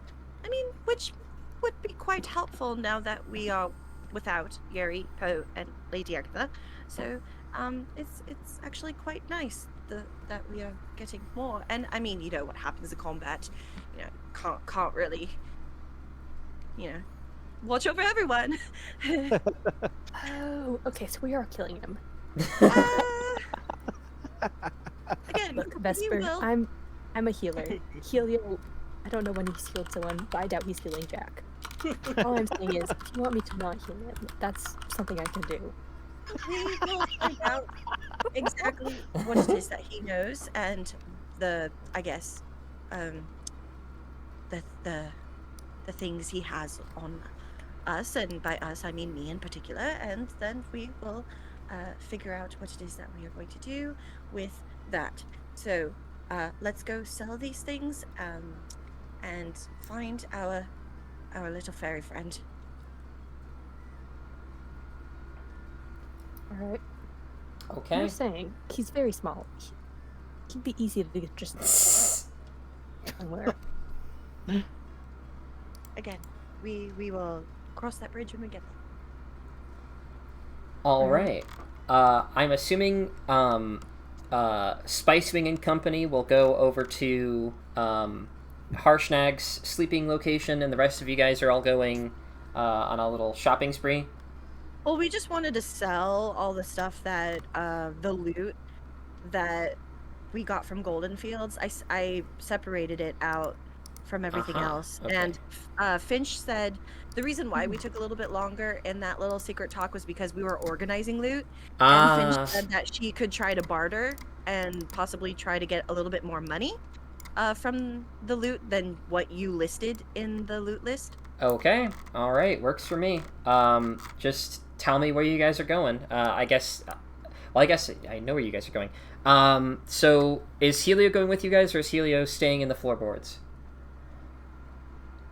Helio, as soon as he thinks it's safe to travel, he's darting towards the Vesper and Finch. Okay. All right. I'll get to my Spice Wing and Co. in a moment. I will deal with the selling things first, and I will say, as you guys emerge from the tavern, it is pretty late at night. It's like, I would say dusk. You know, things are getting ready to go. You know, people are getting ready to go. The festival's almost over. You would know there's about 2 days left until the farmers market type festival is over, and already people are starting to pack it in. Actually, I'll say that Haster is gone by this point. Haster finished up midway through the day, and he is no longer in town. He's just going to sit on the bottom of the map now, I guess. But there are still some shops open. There's, I would say, there's that dwarf you saw earlier with the big stone slabs that you are impressed. He and his apprentice dragged all the way here from Mirabar and set up. You see them kind of still smithing away in the night. And you see a big old wagon full of various oddities, odds and ends, led by a guy with big spectacles, big red spectacles. And they each have different little magnifiers on them, and he kind of flicks them back and forth so you can zoom in on things. And he's got a line of people that are either buying things from him or selling things to him, it looks like. And then there's a couple of other smaller merchants just hanging around that don't have any line.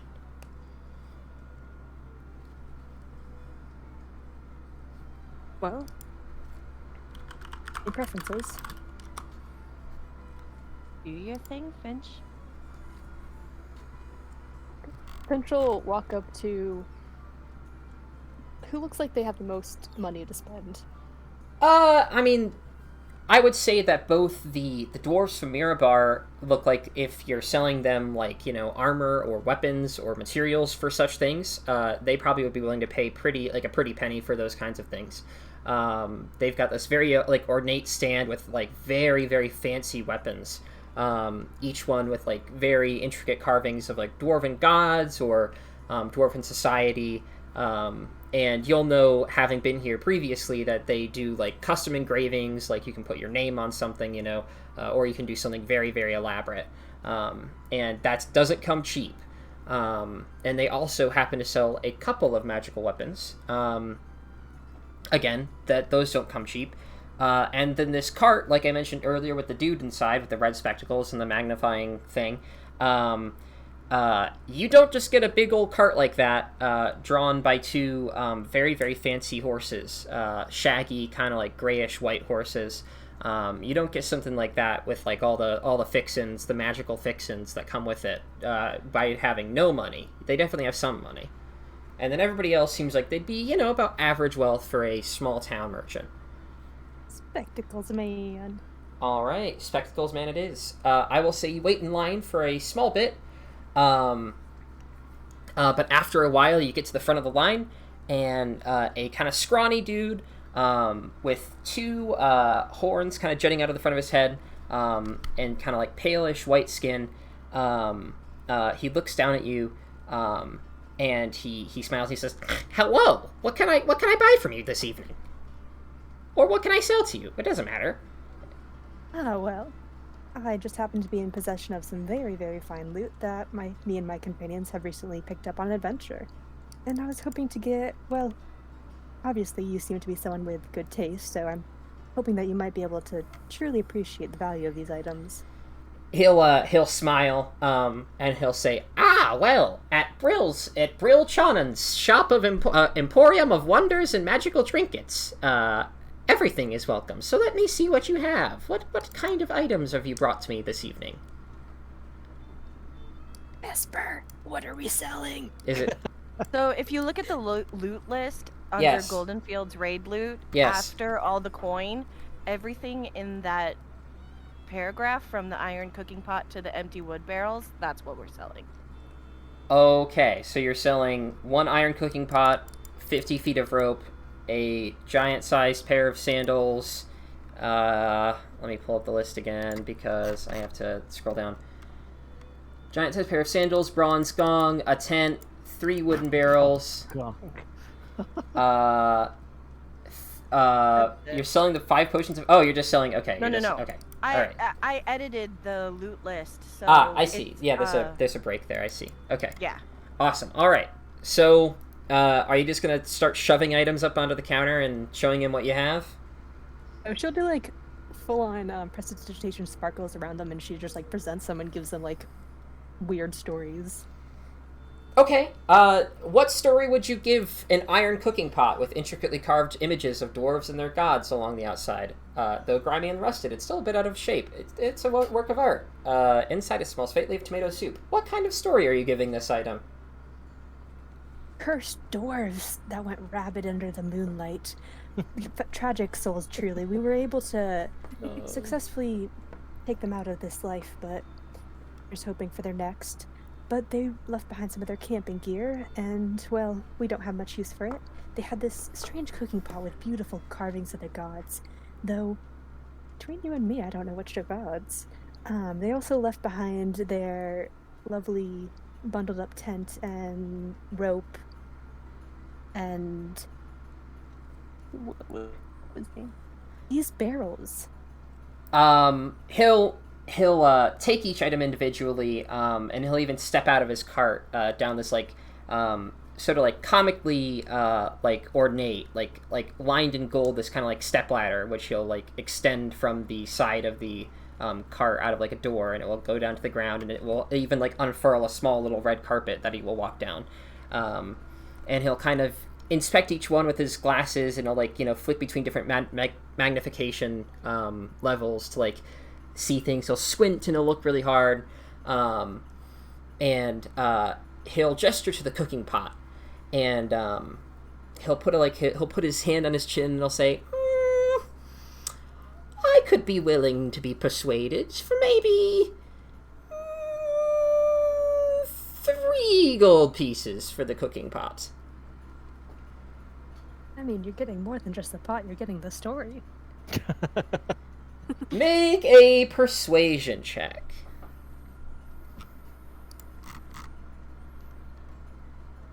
God, I have a plus 12, please don't fail me now. Man, for having a plus 12, that's kind of a sad roll. But It really is. he'll smile, and he'll kind of like just like do like the whatever kind of like hand motion, and he'll say, "All right, fine. I'll give you 3 gold and 50 silver pieces for it." Thank you kindly. And you can have that. He will not take the rope. He'll say that the rope he doesn't have any use for it. The sandals he will not take. The gong he'll look at, and he'll kind of like polish it a little bit to see if there's anything like it does anything, but it will end up kind of just being useless to him. He'll look at the tent, and you'll even see he'll go back into his cart, and will kind of shuffle some things around. But will eventually decide no, he does not need it, and the barrels he will say are practically worthless. That's fair. Are you sure people were murdered in these tents? Dwarven cultists were murdered in these tents. Imagine what you could sell to someone looking for a cheap thrill or something. He'll look at the tent one more time.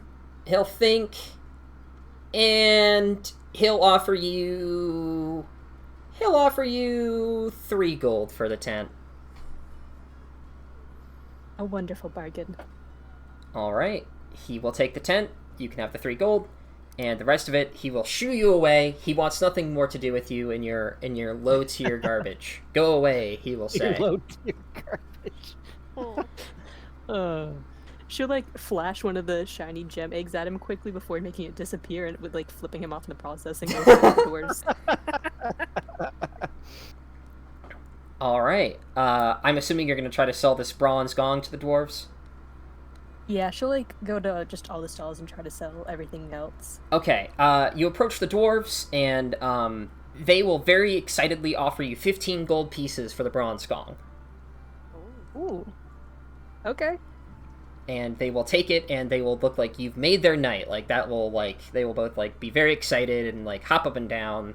Huge bargain. Great deal. They'll love that. The rest of it you could sell at market value, pretty much. There's not much persuading you can do to make someone believe that this rope was fancy special rope. I would say that the rest of it is all kind of just mundane enough where people wouldn't want it, or if they would want it, it would be for market value. Yeah. Then, if the rest of you don't mind, could I buy like some components so I can learn a new spell? Yeah.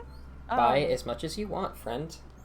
Yeah, we got lots of money. I've got the total up here, so we just sold the cooking pot, the gong, and the tent, right? Yes. Yeah. Okay. And that was 3 for the cooking pot, 15 for the gong, and 3 for the tent. It was 3.5 3 for... and 5. Yeah, 3.5 for the cooking pot, 3 for the tent, and then 15 for the gong. Okay. I proceed. Well, I'm gonna give you. Wait. What level was the spell you're gonna teach her, Helio? Let me look. It's lightning bolt, right? Yeah. I think that's Which one 3rd I level. didn't know. Yeah, it's 3rd Yeah. level. Then I should need 150 gold worth of just like ink, paper, and components. I would say you could very easily get all of that from your friend in the big old cart. Big old cart guy. He has everything you need. I think if you're working with someone, it's reduced. Ooh. Or something. Something's reduced if 2 wizards are working together. Teamwork does indeed make the dream work. Yeah. Only if Charlie's okay with that. Works for me, man. Works for me. I like the power of teamwork. I think that sounds good to me. Because he can use his magical pin thing. Oh, yeah, you have your magic pen. That's right. Yeah, your magic pen. Yeah. Oh yeah. Wait. So how much gold worth of components would I need? How much is it normally? 50 gold pieces per level of spell. I would say if you spent 50 gold with the magic pen involved, you probably could have more than enough you'd have more than enough value out of it to be able to cast, even a higher level version of the spell. Yes. All right. I'll take 50 out of our party funds. And you have 50 And I think it's of ink, paper, whatever else it says the spell wants. You have. 6 hours to actually write it all down into her book. So whenever that happens. Okay. I will then, while you guys are doing math behind the scenes, I will transport to Spicewing and Co. Hey, Spicewing and gang, you guys get outside the town, and you crest the hill that kind of circles around the city of Amphail, and sitting in the valley, you're kind of expecting, maybe a small camp, but like it's, a normal-sized adventurer there. Nope. you get over the hill, and there's a very, very big man, like 20 feet tall, with a big old beard and kind of like palish, grayish blue skin, and a big battle axe, snoring very heavily on top of a kind of like scruffy-looking bedroll that's a little bit too small for his 20-foot size stature. Alright, I'm gonna send you a PM question real quick. Ooh. I'm ready. Liddy just kind of looks and says, well, no wonder they didn't bring him into town with them. Oh yes, I imagine that it would not have gone well. Oh, he's Well, he quite wouldn't fit large. inside the tavern, for one thing. I will let you know after the session, Mia. I'll let you know some more about that after the session. But for right now, I'll say that all you can gather is, like, it's similar, but not similar enough to set off any alarm bells. Okay. Then... Yeah, I will probably sometime during the walkover just kind of turn to Jack. I apologize if I made your investigation harder. It's been a long week, but you aren't very good at this, are you? You are mistaken. You see, I was tasked with this mission by the Queen herself, so I am, well, I don't want to say the best, but I mean, the Queen does not ask just anyone to undertake such a mission. I don't know much about your queen, but many kings inherit their throne by bloodline alone.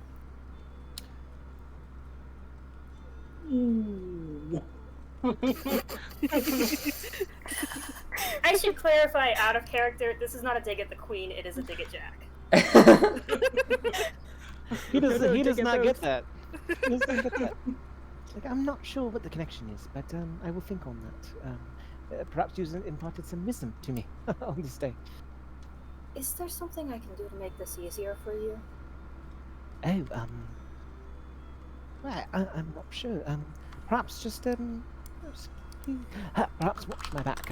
I must inform you that the other fairy that we saw there, the Helio. The one praying in the floorboards. Yes. Such a Chances strange are. place to pray. Yes, well, chances are that's not what he was doing. You see, he's a bit of a troublemaker, if you will. You could say that our run-ins previously have not been pleasant. I dare say he may attempt to make an attempt on my life, if provoked. So I would appreciate you watching my back. Yes. That's not the one I anticipated would make an attempt on your life. I was thinking more about that chicken that tried to peck at you. That chicken did look very hungry. Yes, well, I suggest you allow me to handle the tiefling, you see. I've a great experience with the race.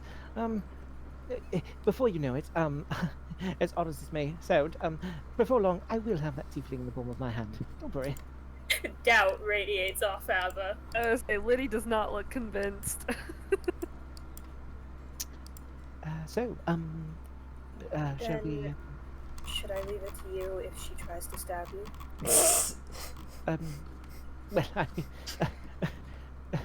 Well, I would, perhaps in that specific circumstance, I would appreciate you to intervene. Oh, I couldn't hear all of your conversation earlier. Did you actually learn anything from them? Oh, quite a bit, actually. For instance, I've learned that Helio is incredibly uncomfortable with my sudden appearance at the table, and my sudden involvement in this investigation. Therefore, I suspect he may be behind something. What it is, I'm not quite sure. And Vesper, it appeared by the confusion she had on her face when I spoke to her, she's unfamiliar with the great power that seems to be coming or following her around. You see, just because I do not reveal what I have learned in front of them does not mean that I have not learned, well, more than they know. But we're not actually any closer to solving that mystery of yours. Aha!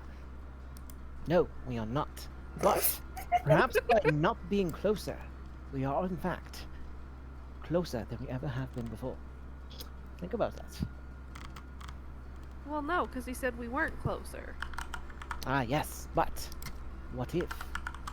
Aha, aha, what if? Adding a what if to a statement doesn't make it more plausible. Yes, but it does make one think, yes? Alan nods It certainly dubiously. makes me think some things. Yes, I had a feeling it would. I have a great deal of knowledge. You will learn much in your travels with me. That seems accurate. Uh, I love that. But That's very accurate. as you guys are having this conversation, you'll see down in the valley, you'll see this big, behemoth of a man. He'll kind of like roll over in his sleep a little bit, and will wake up. Evidently, he is a very light sleeper, which you would not expect for someone of this size, but regardless.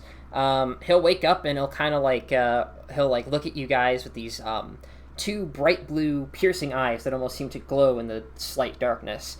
And he'll kind of just like give you a small, like almost timid looking wave from his side as he's lying over. I Liddy- would like. Oh, Liddy go ahead. waves back. I'd like to fly up to his eyeball Okay. and say, "Hello there. I am Jack of the Vision of the Crescent Moon. It is a pleasure to meet you. I will be leading the investigation from here on out." He'll look at you and then he'll look around and he'll kind of like give you this very confused look. And it's at this point when you guys all kind of gather. He's not the biggest, like, he doesn't have a great way with words, but he'll say, you're a little small. I think I could, I mean, like, are you with the blue one and the orange one, the one that I met back in Golden Fields? Are you with them? Oh, they would be assisting me in the investigation, as well as you, I take it. He'll like try to navigate his way to like shaking your hand, and eventually he'll stick out his pinky finger, and even that is like way bigger than you are. But he'll I'll extend just, his pinky high-five finger. the tip. Okay. He'll look satisfied with that, and will sit up into kind of a like fetal position, with his legs against his chest, and he'll look down at you guys, and you'll see he almost looks a little bit worried. He'll say, "For a second, I thought the town guard had finally come out and was going to try to shoo me off with all the scarcity, like with all the people being scared around giants. I figured I was going to be attacked in my sleep or something." Oh, certainly not. You are safe as long as you travel with me. I give you my word. He'll look at you with a very like dubious expression, and then he'll look back at his axe that he has planted in the ground. And this axe, to put it in perspective, is bigger than all of you. Like, it is a Stacked on top of each huge other. axe. Yeah. This thing is massive. And I think Liddy is also giving Jack a dubious look at that. and he, like, the thing I would say is, like, this axe is big enough where, like, put it next to a building, the building would be, like, kind of small. Like, this is a big axe. And he'll kind of look at the axe, and he'll look back at Jack, and he'll just nod. He'll just kind of nod and give him a smile. Yes. So, do the others leave you waiting for long, often? He'll kind of, again, just kind of like, he'll stroke his beard a little bit, and he'll say, "Only just met him, really. Hopefully they don't keep me waiting for too long." You say you only just met them. He'll nod. Tell me, do you know the truth about the other fairy that you're traveling with?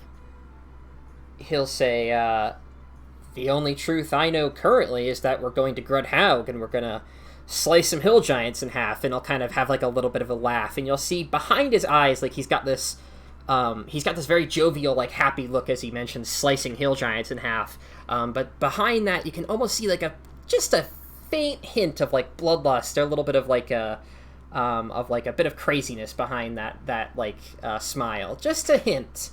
Oh, yes, yes, smashing and hacking and slashing, as they say.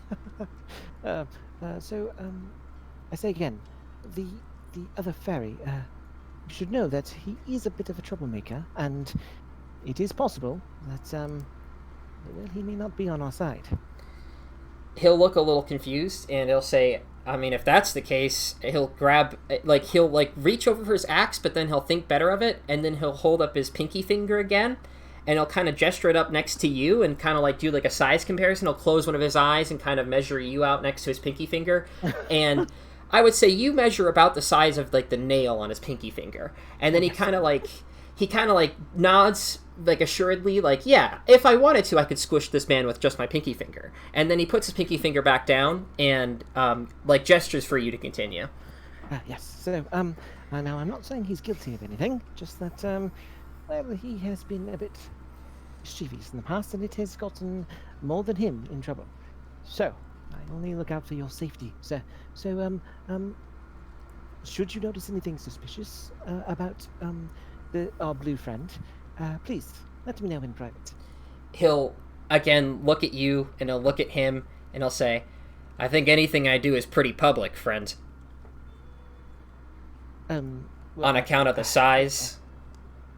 Oh yeah, I suppose it is. The point stands. I'm sure you understand what I meant. He'll nod, and he'll gesture over to your two friends, and he'll say, are they joining us as well, these two? Oh, yes, pardon me.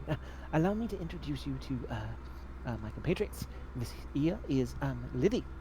Liddy, if you'll introduce yourself. Hi there. It's very nice to meet you. I'm Liddy, like you said. Yes. Would you like to tell him anything about yourself? Oh, I don't know. Is there anything you want to know? He'll think for a second. He'll stroke his beard as he extends his pointer finger down to you to kind of do like a handshake, as best as he can manage. And he'll look, and then he'll kind of like look up at the stars, and he'll say, yeah, I have 2 questions. What's your favorite color? I really like green, like new leaves on trees. He'll nod, and he'll like give you like a very excited, like happy look at that, and he'll say, my favorite is red. I love red. Anyways. Oh, that's a good one too. He'll kind of like say like anyways, and he'll kind of like you know do like the anyways hand motion, and he'll say up there in the big up there in those stars up there. What do you think lives up there, anyways? Oh, well, I don't really know, I guess. I haven't seen a lot of stuff up there. He'll kind of shake his head, kind of in agreement, and he'll say, well, I wonder if whatever they are, if they live up there, if nothing lives up there, I wonder if they can tell the future, see our fates or something.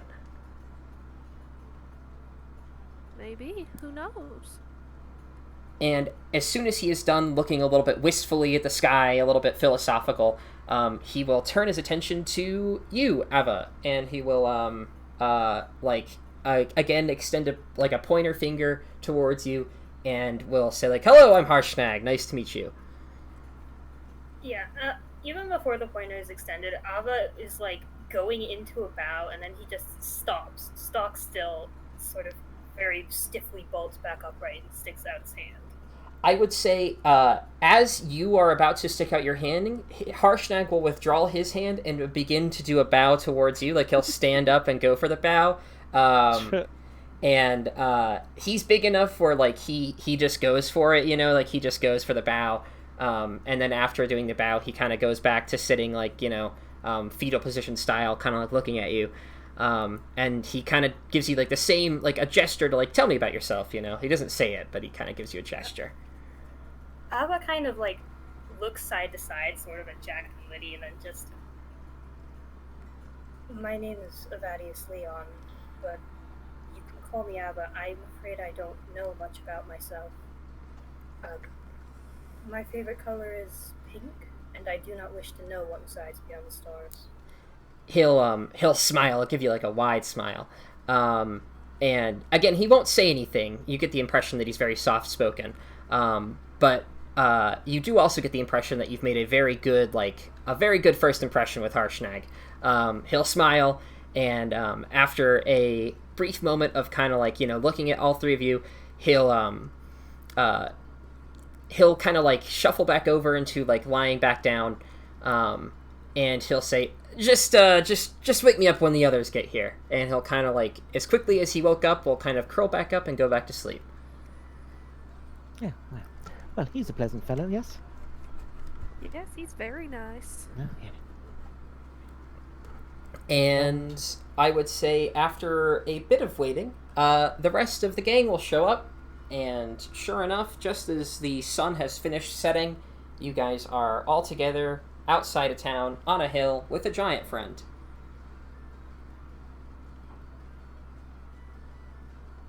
See if you found our friend.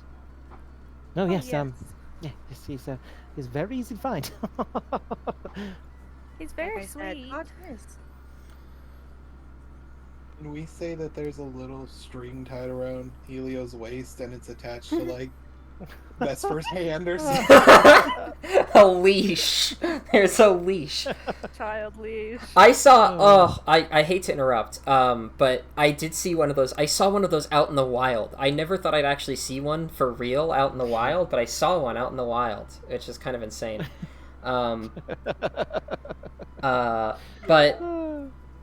Yes, you guys will all meet up, and as the sun is setting, you'll kind of just see Harshnag snoring away, sleeping, and just kind of rolling about in his sleep.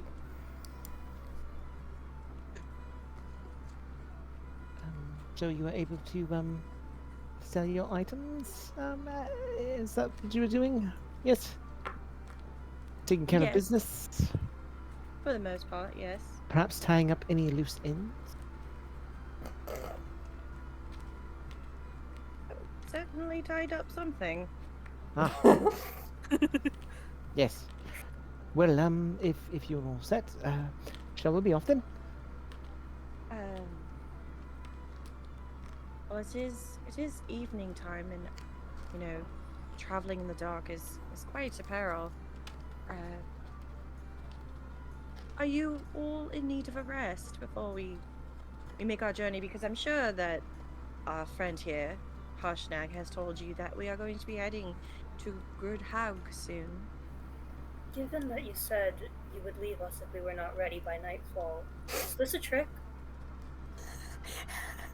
Very smart. Very smart.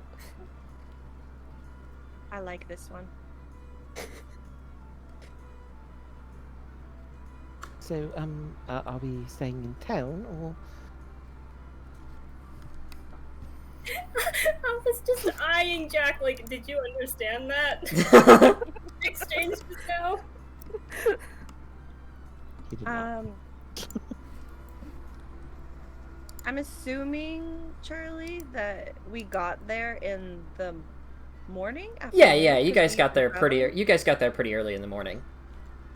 and now it's nighttime. Yeah, you guys have so- been running about all day, talking, running around, selling things, partaking in whatever festival activities you might want to.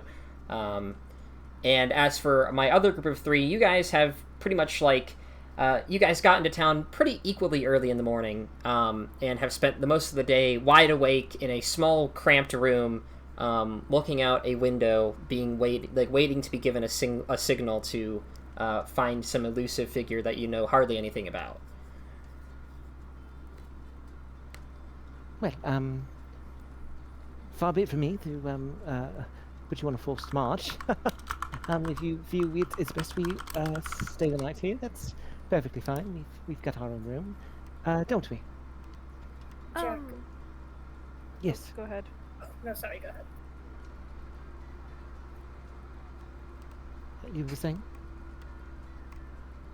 I don't know who's gonna talk. I will. I think perhaps it might be best to maybe not go very far, but move a little bit. Your giant friend, when he woke up, seemed a little bit concerned about city guards coming after him, so we might not want to stay here if he's in danger. Oh, I assured him he was not in danger, though. You see, as long as he's with me, he will be safe.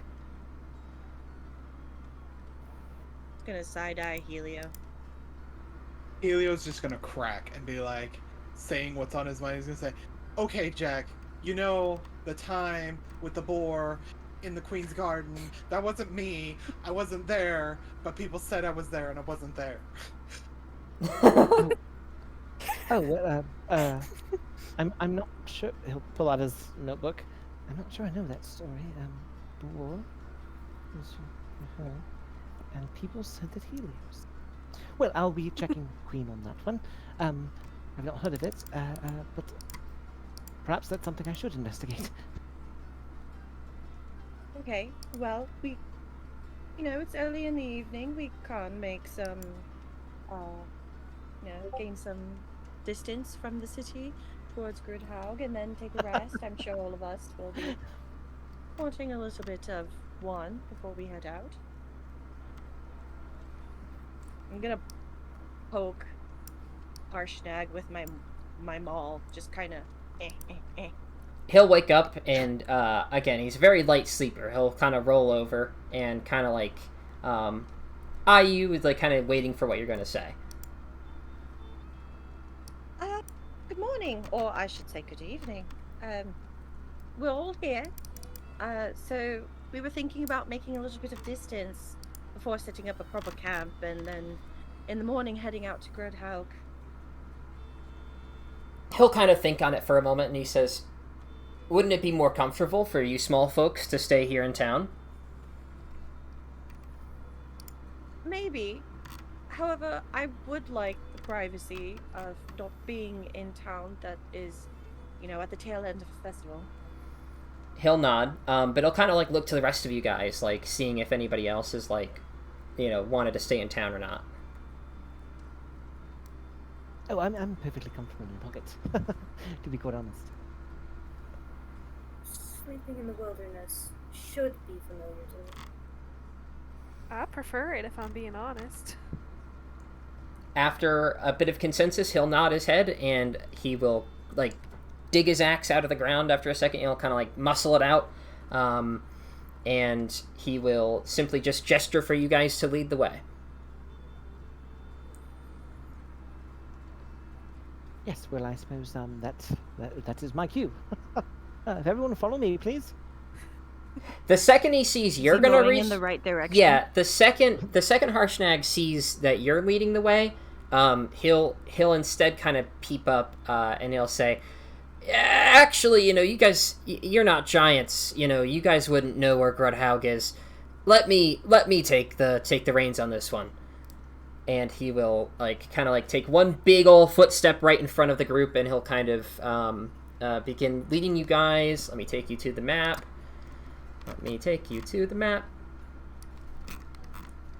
Gonna saddle up next to Finch and whisper in her ear, "You can put a tick on that murder page."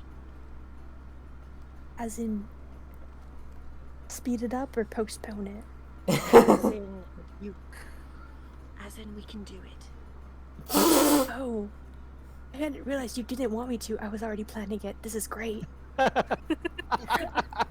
on how much more he acts this way, things can be sped up. All right. Could sped up a lot quicker if I just let Bruiser at him. We'll see how the evening goes. So, side note, Bruiser can now breathe fire. Bruiser can do that. Hey, I will say that now will be our 10-minute break.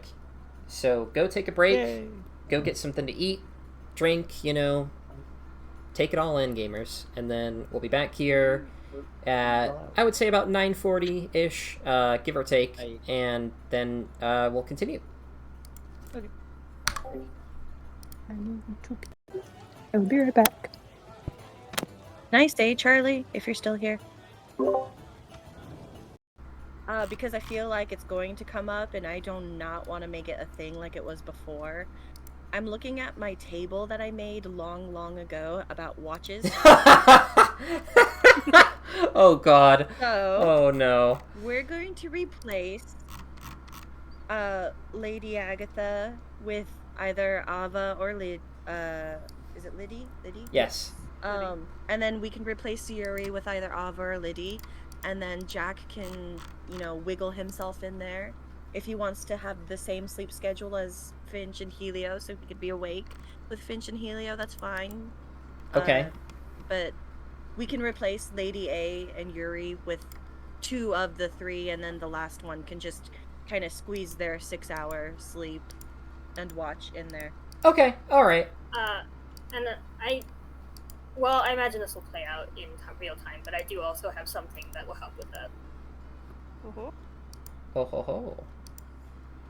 Cool, because I don't know if you know, this was a really big thing. Yeah. I made we a table, heard. and I Yeah, refused we to make a table.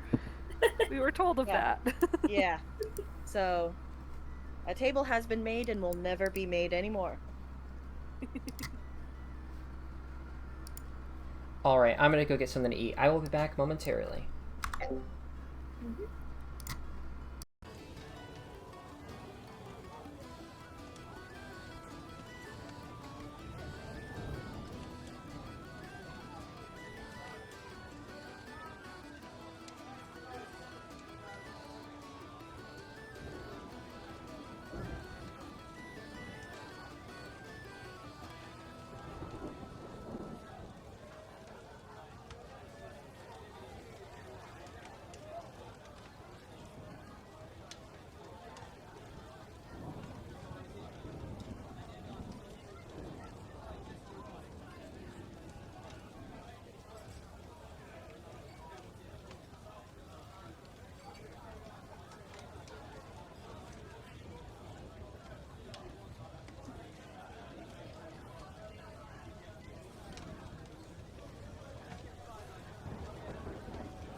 Doo-doo-ba-doo.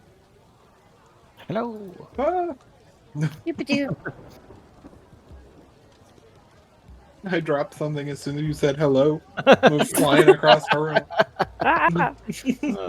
Perfect. Can I just say, Shady, I love when you play characters that actually talk. Oh yeah. Yeah. Yeah. It Like is- Lady Agatha was a treat, and Poe was nice too. But like during like roleplay stuff, Poe was just Poe. Yeah. Poe didn't care about anything. That was the problem. Made it hard to do anything with her. And now that Jack's here, Oh, oh, Jack- I'm so Jack- excited. Yeah, Jack Jack never is a shut delight. up. Thank you. He terrifies. His presence terrifies Helio. Oh. I can't wait to learn their backstory. Mhm. You know what would be even funnier is if they were like related, like first cousins or something like that. Only Oh made God, it that would be worse. funny. Yes. And then you'd have like the whole Asian mom thing where Helio's mom would be like, "Well, Jack, you know, he works for the queen and he's like, you know, Why doing all can't you these be great more like stuff." your cousin? Yeah. Like, you need to be more like Jack, Helio. Be more like your cousin Jack. And less like all of this. All of this. Oh. And all the times Helio tries to make Jack look bad, he just like clumsily gets through it, and it makes him look bad, and then that's why he has the reputation of troublemaker. And always reverses on him. Yeah. Backfires, yeah. Backfires, yeah. Oh man, that reminds me of the. What is it? What's the anime of the guy who like everything he does is perfect? What's that anime? Oh, Everything he does is perfect. Yeah. Sakamoto-kun. Oh, okay. Yeah. Sorry, just came back to hear everything he does is perfect and mainly thought of Sakamoto-kun. Yeah. That I feel like that's Jack. Like, okay, there you go. Sakamoto desu ka? Yeah. So anything like Sakamoto does, and it looks like it's gonna fail, he just, you know, perfectly accomplishes it. Why And have I then- never heard of this? It's honestly a really great anime. Is that what it's called? Yeah. Or is So it like an haven't American in translation? the American title is "Haven't you heard?" ? I'm Sakamoto. Oh, Um, I'm interested. yeah. That sounds fabulous. mhm. My school's anime club was absolutely obsessed with it. Yeah, there you go. Yeah. So that I feel like that would be Jack, and then like Helio's in the background, like Or Jack you know, thinks that that's him. oh that too.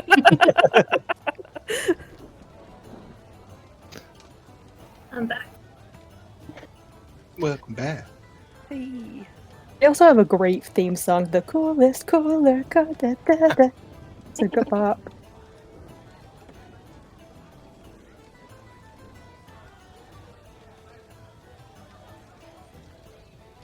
I'm just looking at like the pictures on Google, and yeah.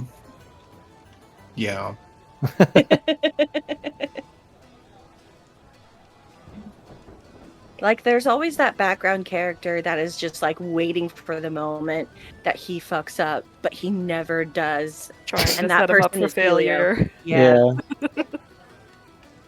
Yep.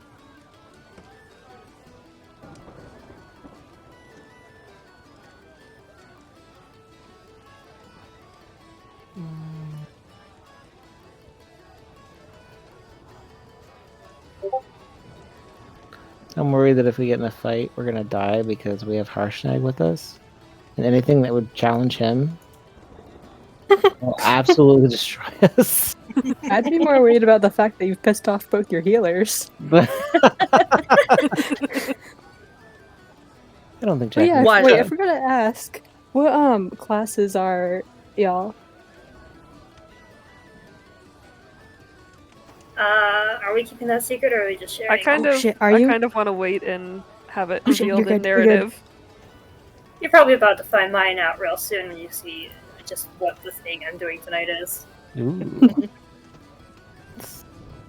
I think I've guessed at Ava's. Or Ava. How is it? Yes.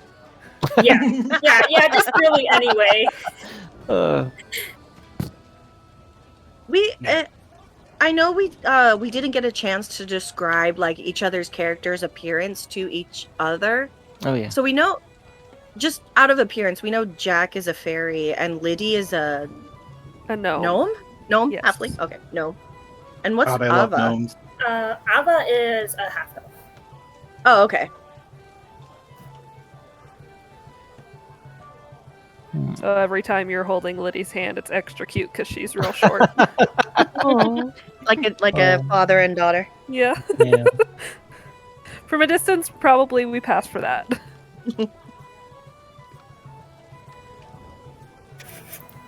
This is do my they look daughter, and this is her son. Since Charlie's not here yet, what does Ava and Liddy look like? Let me go first, please. Okay. So Liddy's on the short side, even for a gnome. She's like barely topping out a little over 3 feet, maybe, Wow. depending on how big the hair is. And she's got bushy brown hair and light brown skin, lots of freckles all over her face, green eyes. Definitely looks like she's just been rolling around in a meadow somewhere. Got twigs in her And- hand. Yeah, like twigs, bits of plants, bits of flowers, kind of muddy all over. Her clothes are like very patchwork. Like she's technically wearing leather armor, but it's definitely just a bunch of animal skins stitched together. And like she's got an overskirt and like a little corset that maybe used to have some really pretty embroidered flowers on them, maybe. But you know, it's kind of old and muddy and It's seen some things. yeah. She carries a staff, a quarter staff, well, what passes for a quarter staff for her, but doesn't really have any other visible weapons. She's a forest gnome, right? Mm-hmm. Okay. I only ask because they're my absolute favorite race in the game. Aha. So yes, she's often talking with small animals. Has lots of friends in the forest creatures. And Ava? I'm probably going to draw Ava and actually draw that picture sometime during the week. But for now, his description is that he's generally very slim. It doesn't look like there's much muscle there at all. He's about 5'8", and he kind of looks like a feral animal you left out in the winter. Not not in like a harsh way, but his hair is very overgrown and it very much overshadows a lot of his face. Although his eyes are a sharp enough red that they peer out from underneath the fringe of bangs. Generally has a very neutral expression. He's not someone whose body language conveys a lot, so it's just if you can imagine him standing stiffly at all times, the standing equivalent of T-posing, that's what Ava does. And the shirt and pants that he's wearing underneath, like a black cloak that actually looks pretty nice. The clothes underneath look ragged and torn. Hey everybody, I just stumbled in and you guys are being good children while I'm gone. Look at that. Good children while I'm gone. Alright, hey, I have... Then Helio plants a seed. What? I have good news and bad news. Good news is, hey, session might end a little early tonight. Bad news is, hey, session might end a little early tonight. Oh. Yeah, Define early. yeah, well, the problem is, see, I got a call from a friend of mine, and they're like, hey, can you come pick me up? I need somebody to come pick me up. And I'm like, okay. what's going on? And he's like, I'll explain later. And I'm like, okay. And I'm like, is it urgent? And he's like, Not could you obvious. could you be here in the next hour? And I'm like, okay, the next hour. Right. Give or That is take. urgent. So we'll see. We'll see. I'd hate to end it early. That would suck, but we'll see. I don't know. I've got my phone here, so I'm hoping we'll see. Maybe they'll text me they don't need me. We'll see. I don't know. But regardless, now that I am back and you guys are traveling out of town, I will say that Harshnag will take you from Amphail to, if you're all looking at this big old map with me here, you guys. Yeah, I I see just say, that. I just see blackness. What? Darkness is kind of- Guys, I think Harshnag took us to the Shadowfell. Oh, no. Dynamic lighting God damn it, Irish. off. Daylight mode. What about now? Nope. I see a map. I don't know about Oh. the Oh, now Oh, I there we know go. as well. Oh, Give it. Oh, Hey. nope. Oh, I it saw went it away again. briefly and then it Yeah, because I want to Haunted get. us. Yeah, I want to get the. there we go. Oh, Aha. can we see it? Okay, amazing. All right, cool beans. Dang Dang it! I don't Oh. everything before, but now I don't. Oh, dang it. Refresh. Yeah, try refreshing. If that doesn't work, then. Yeah, it's like not wanting to load is freaking out. Oh, okay. Yeah, that's about right for Roll20. That's about right. Okay, no, it's just Amazing. All right. So, your destination is, as our light blue arrow has intrepidly pointed out, over here. And look at that. Wouldn't you look at that? There's a nice stopping point right in the middle. But Harshnag will take you to... He'll take you to this river headwater here. This small little 2 hills right here. He'll lead you guys out of town for about half the night. As he kind of wants to get like a good head start, but once he gets to this like headwater area, he will like plant himself down and will encourage you guys to take a rest. Like the rest of the journey can be done tomorrow. He will encourage you guys that now is a good time to rest. Oh no, we have to change up the. Oh no, we went through that. We explained that and we talked about it. It Okay. has been spoken. What has been spoken? I'm The lost. chart. My chart, my wash Oh, chart. yeah. I was telling. I beautiful chart. was telling the others about it. The sleeping chart. Wait, Yes. All right. so what is it now? So I said that 2 of the new 3 can replace Lady Agatha and Yuri, and then the 3rd one can just do whatever the hell he wants. We all know who the 3rd one is, right? Just the one we don't trust on watch. Give What me if we are one doing- second because I had a map prepared how for long this. was And it's it not total? working. Wait, say that again. Sorry, Kirsten. How long was it total? It was 10 hours. So we were doing 6-hour watches.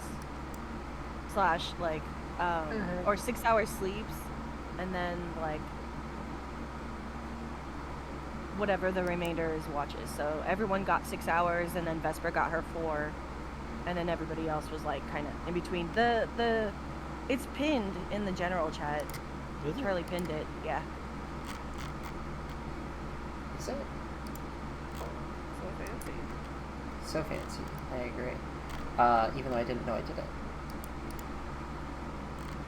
Yeah, did Shady tell you I muted everybody when I made this? Yeah, I forgot about that. Because everyone kept talking, and I was like, you know what? Screw this. I'm going to mute the entire voice chat. I made it, and I came back, and I was like, okay, this is what it is.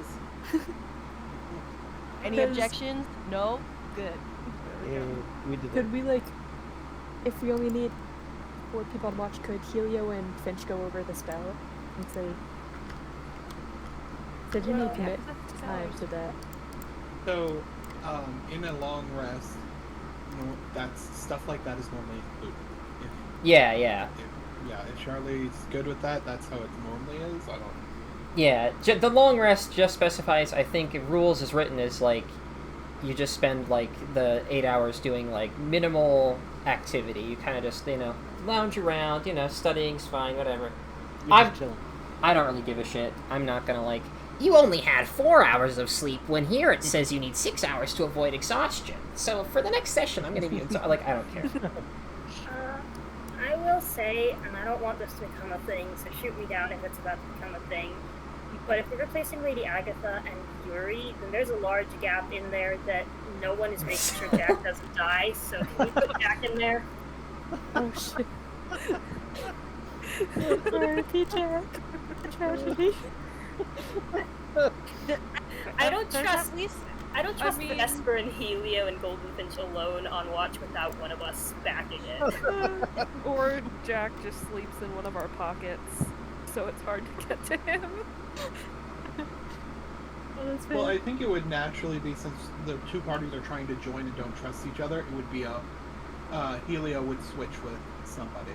So Helio would probably take Lady Agatha's position, while someone else took Helio's position. Alright. Just so that, like, we can both have two people awake at the same time. Yeah, that sounds like a good solution. Staring at each other from across the campfire. Doing one of those answer 20 questions and then stare silently for a minute, get to know you. Here's the things. important question: is someone like going with Jack on a watch, or is he just sleeping? Well, as the leader of the investigation, it's probably best that we get the most sleep, the most rest. Yes, that makes sense. Liddy will volunteer to take the split watch, Yuri's place. Alright then, so if Helio's swapping with Lady Agatha, then Ava has Helio's watch. I guess Goldfinch said Goldfinch watches. Goldfinch's watch. Yeah, Goldfinch doesn't change. Vesper doesn't change. Helio is now Ava. Lady A is now Helio. Yuri is now Liddy. And Jack can just be Jack. Jack can just be doing Jack things. Yeah, just doing Jack things. He's got notes to take. I love it when Roll20 does not save my work. That's so great. Thanks, Roll20. Thanks. I had this whole battle map prepped. Yeah. I say I lost the map again. No, me too. Yeah, it's coming back, don't worry. I'm gonna give you guys a new map, but Roll20 just decided, hey, remember all that work you did last night preparing this? Ha ha ha, wouldn't it be funny if we just didn't save that? I continue to develop the theory that Roll20 and Discord work on Gods of Olympus rules. You can beg them for help, but what they do in return to you is not guaranteed. Yes. Yeah. Yeah, they're not Depends very on how they're helpful. feeling. Yeah, because, I mean, and the worst part is, it saved things that I did after this. It just didn't save this battle map, which I love. I love that. Love that so much. I think it has something to do with the fact that I bought it from the Roll20 store, you know? I think that that's probably why it's mad at me, because I bought it, and I think that kind of, like, is freaking Roll20 out a little bit, that I had to, like, import it. I think that that's probably what the problem is. But we'll see. I don't know. This should work. This should work. Give me 1 second. I'm going to move you guys to a new map, but you'll still see nothing, so don't worry.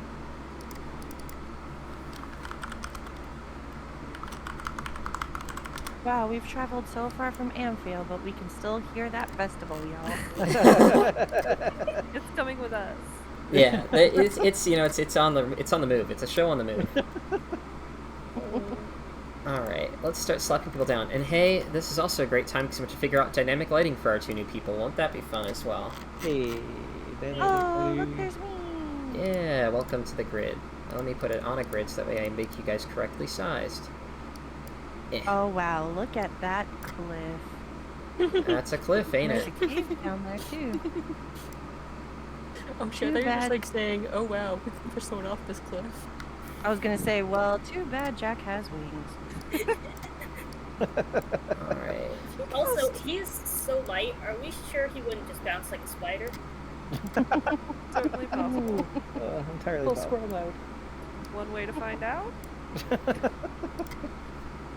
Hey, can I get a token for Liddy? Can I get a Liddy-based token? I made one temporarily, and if you want me to, I can just use that one. I'll show it to you. It was just made in token, stamped in 2 seconds, and I can use that one, but I would like a token if you have one. I do not have Awesome. Alright. I will set that as your default token then. Alright. Man, Roll20, come on, man. Why'd you have to delete all that? Ugh! That is such a pain. That is such a pain. Alright, cool. Alright, everybody is properly sized. Let me get Harshnag in.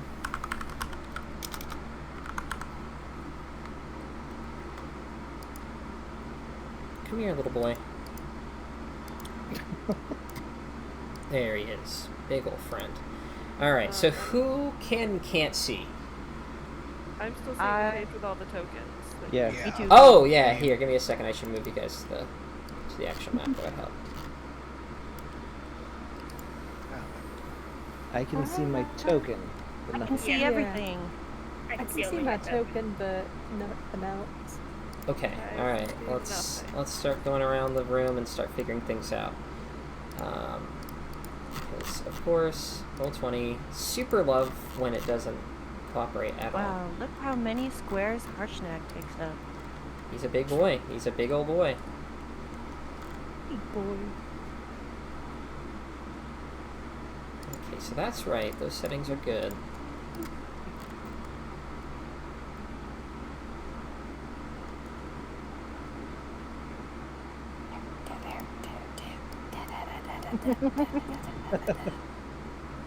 So, Finch cannot see currently? No. Just Dang it. my token. Why is that? Ugh. This is not what I wanted to happen. That's not what I wanted for this session. I was so excited because this is going to be a fun combat encounter too. Dang. Oh, beans. I can try to reload. No, if I had to bet, it's because fucking... So like I said, I bought this map from Roll20 and I did like the import thing, like I just imported it from the store to the game. And it just decided, like, it's been really like fussy with me the entire time. Like, it has not enjoyed any step of that process. It has not enjoyed. Like when I was placing enemies on it earlier and trying to put them on the GM layer, that was a mess. That happened a couple days ago. I was trying to figure that out and it was not cooperating. Let's see. So, this is random, Yes. but has Helio... What languages has Helio heard Jack speak? Thus far? That's up to Jack. Yes. Thus far, just coming. Okay. Now, do you Oh. think he's heard him speak I in can the see. past? Okay, good. Different languages? Definitely. Can Helio see? Helio can see. Okay, Harshnag doesn't matter. I have to make sure this token is even controlled by the right person. Okay, that's good.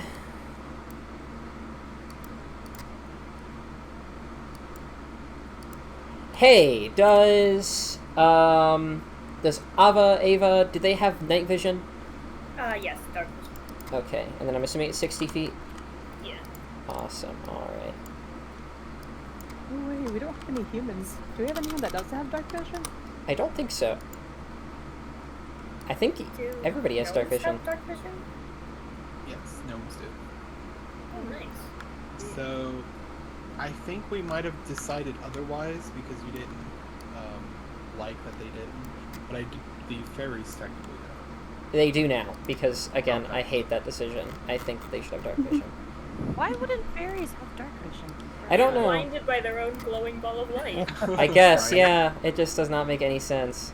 Like, I don't know. Maybe they could have nerfed dark vision? I don't know. But I guess they've Do got a lot more satyrs for it. have dark vision? No, do they? Wow, okay, never Pretty mind. sure.